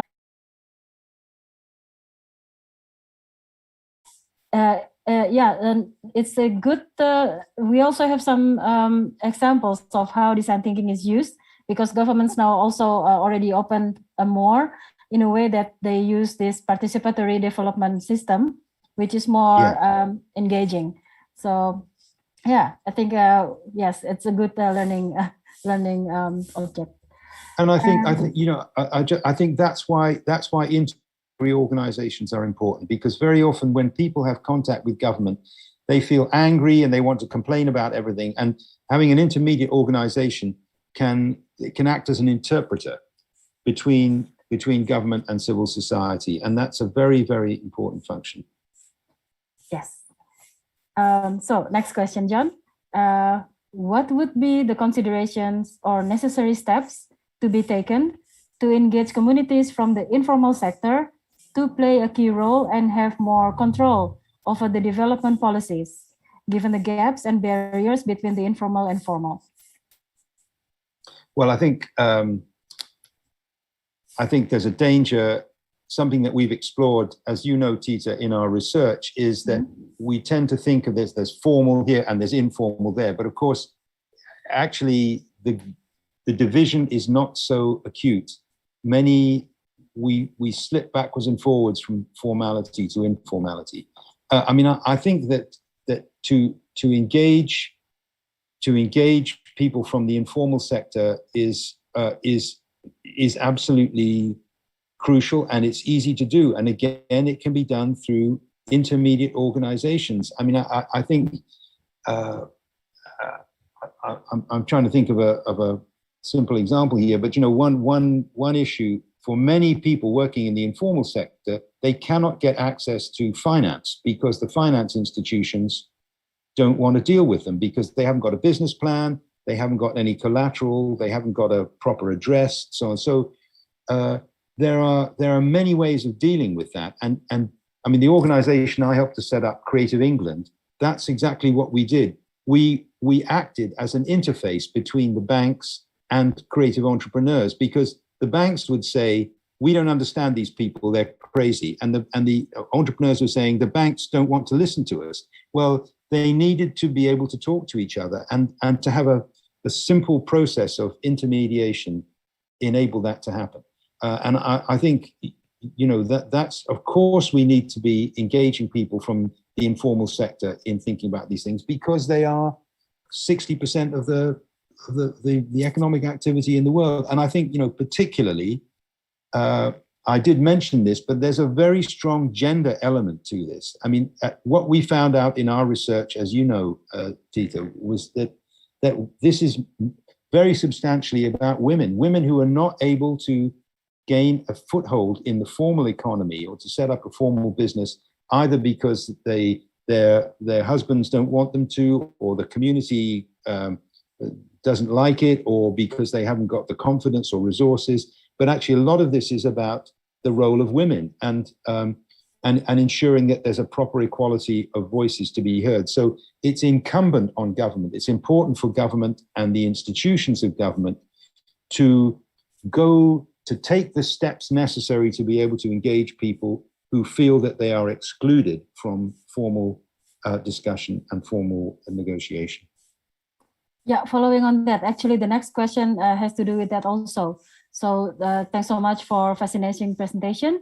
When informal enterprise and creative enterprise actors interact and being formalized in an institution, say by the government, do you think they would lose the characteristic of informality, especially their community-based value?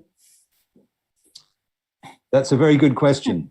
I think that's something that we all just have to try and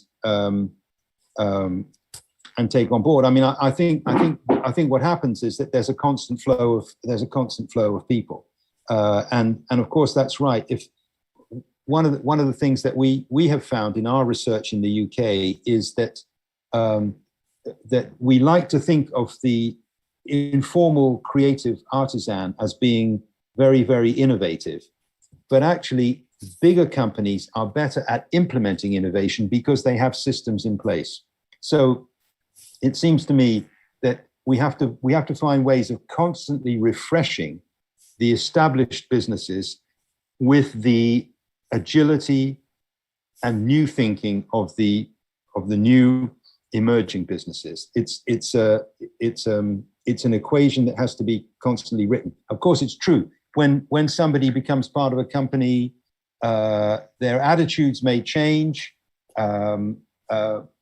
They have to be more systematic, but that's not a bad thing. We have to keep, again, one of the experiments that we did in Creative England with what we call big guy, little guy partnerships. So we encouraged individual entrepreneurs to have regular communication with Sony, with Microsoft, with Disney, and so on, because the big company got the benefit of very, very innovative thinking, and the individual entrepreneurs got the benefit of more systematic thinking from the big companies, because the big companies said, why don't you have a business plan? Why don't you think about international markets? Why don't you run a proper business? And the little guys were saying, why don't you have a new idea? Why don't you do it in a different way?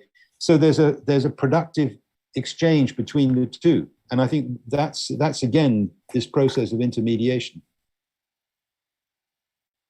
Yes. So it's finding the balance and the intersection among them that helps each one proceed and progress. And things go through a cycle, don't they? I mean, we start something, and then it, like us, we start off young and then we become old, and eventually we have to get out of the way and let somebody else young come along. Yes, I start to feel that too. Yeah, me too. So the next question, John, is from Melchior. Hi, Sir John. You said earlier that creative economy is not just economy per se, but encompasses culture and heritage as well. In Philippines, however, which underwent years of colonialism, culture were treated as constructs and viewed as artifacts of social processes involving human practices shaped and influenced by these powerful institutions. This stripped off the Filipinos' identity as of an authentic creative understanding. In this regard, instead of celebrating Filipino creativity, Filipinos tend to cater more to Western aesthetics than our own. It is reflected in our creative industries now. As an educator, what should we do to draw back Filipino people's interest to an authentic cultural creativity processes, knowing about this premise of colonialism and maybe imperialism? Wow. Okay. This is an issue for so many societies around the world. And again, I would say there is a big role for universities here, because it's incumbent on universities to remind people of the past and to do the research that insofar as possible can uncover the heritage of the past. And while that is relatively easy in terms of artifacts, as your questioner said, it's not so easy in terms of processes and rituals and intangible heritage. And it's the intangible heritage that often is the most important. I do think that that universities have a big role to play in that, but I also think that media have a very big role to play in it. Now, I mean, this may seem like a crazy thing to say, but telling stories is what engages people, and telling stories about the past is what engages people. Sometimes that is a way of reintroducing people to parts of their heritage of which they were not aware, and enabling people to feel some degree of pride in their cultural heritage. And I think, it's a particular issue in colonial societies where, so much of the past has been deliberately buried, and uncovering it takes time and resource. And most people don't have that time and resource, but it's something which universities should attend to. It's why I think that, the humanities side of universities is crucially important.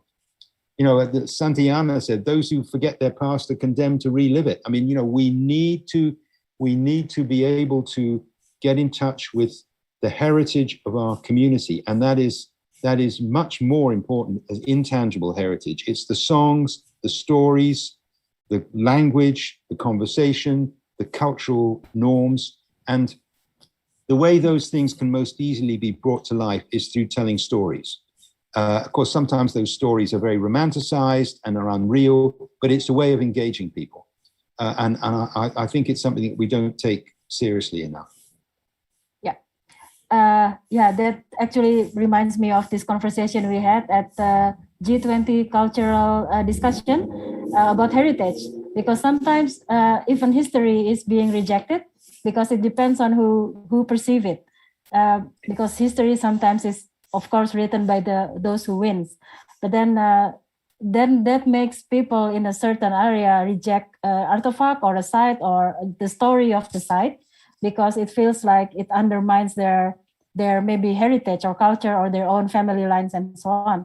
So that's why we have to find a balance of, if you want to preserve heritage, if you want to use it for your further, culture endeavors, then you have to choose which one is, acceptable, maybe. And I think, this is not an easy issue. I mean, as I think, some of you may know, we have a huge battle going on in the UK at the moment about slavery. There are many people who want to pretend that a lot of the wealth of our country was not based on the slave trade, but it was. And we have to acknowledge that. And some people want to bury the past, but it seems to me it is never useful to bury the past, however painful it is. That we need to examine it and be able to look at it and to celebrate what is worth celebrating, and to acknowledge what maybe we're not so proud of, but we have to acknowledge. Otherwise, we're living a false understanding of our own societies. But I do think universities and media organizations, and it may well be really, it's the storytellers that are important. Yes.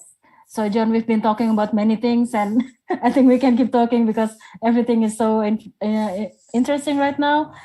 And it really gives us more stepping stones to move on. So now we are actually nearing the session. So maybe if you have a final statement to take away for us, if you please. Okay, well, I think, what would I say? I think, well, Tita, you know, I'm a big fan of the way you do things in Indonesia. Maybe this is, you know, that phrase, the grass is always greener on the other side of the fence. Of course, you have many problems, but what I see is I really like the way that creativity and heritage and the diversity of heritage and diversity of cultures in Indonesia is celebrated. And I think that we have a lot to learn from that. I think that it goes back to the question, your question from the Philippines. I think we've allowed some dominant stories to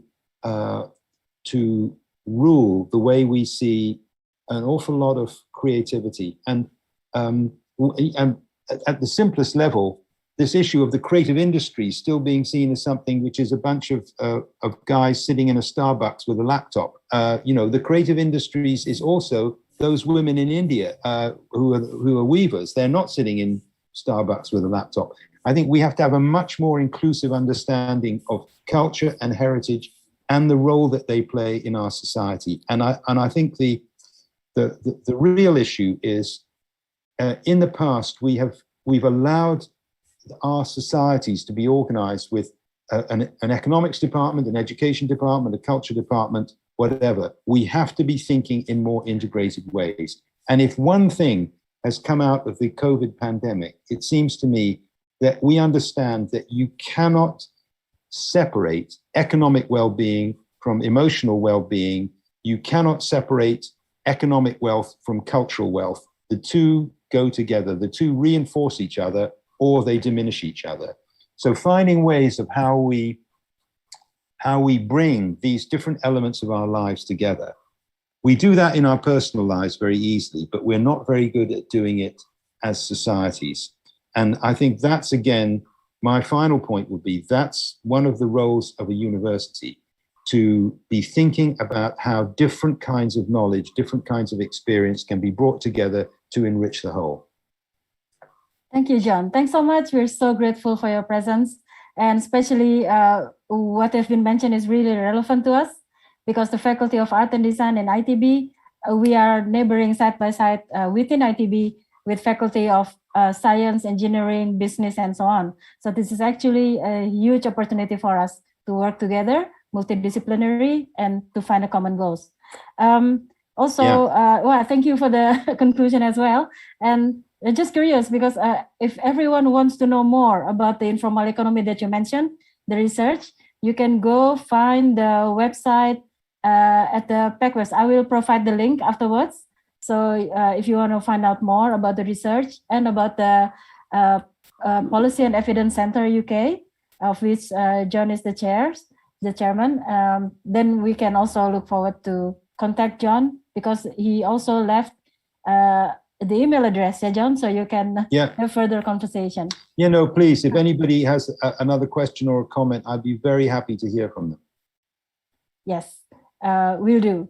So, okay. John, good morning. Thank you for your time, and have a further good day for you. And thank you. Thank you. And well, thank you all. And I hope you have a very good rest of this second Icon Accord. So good luck, and thank you for inviting me. Okay. Thank you, John. Bye-bye. Thank you. Bye. Bye-bye. Now, I will give the screen back to Sabrina, and I will close the session. Thank you.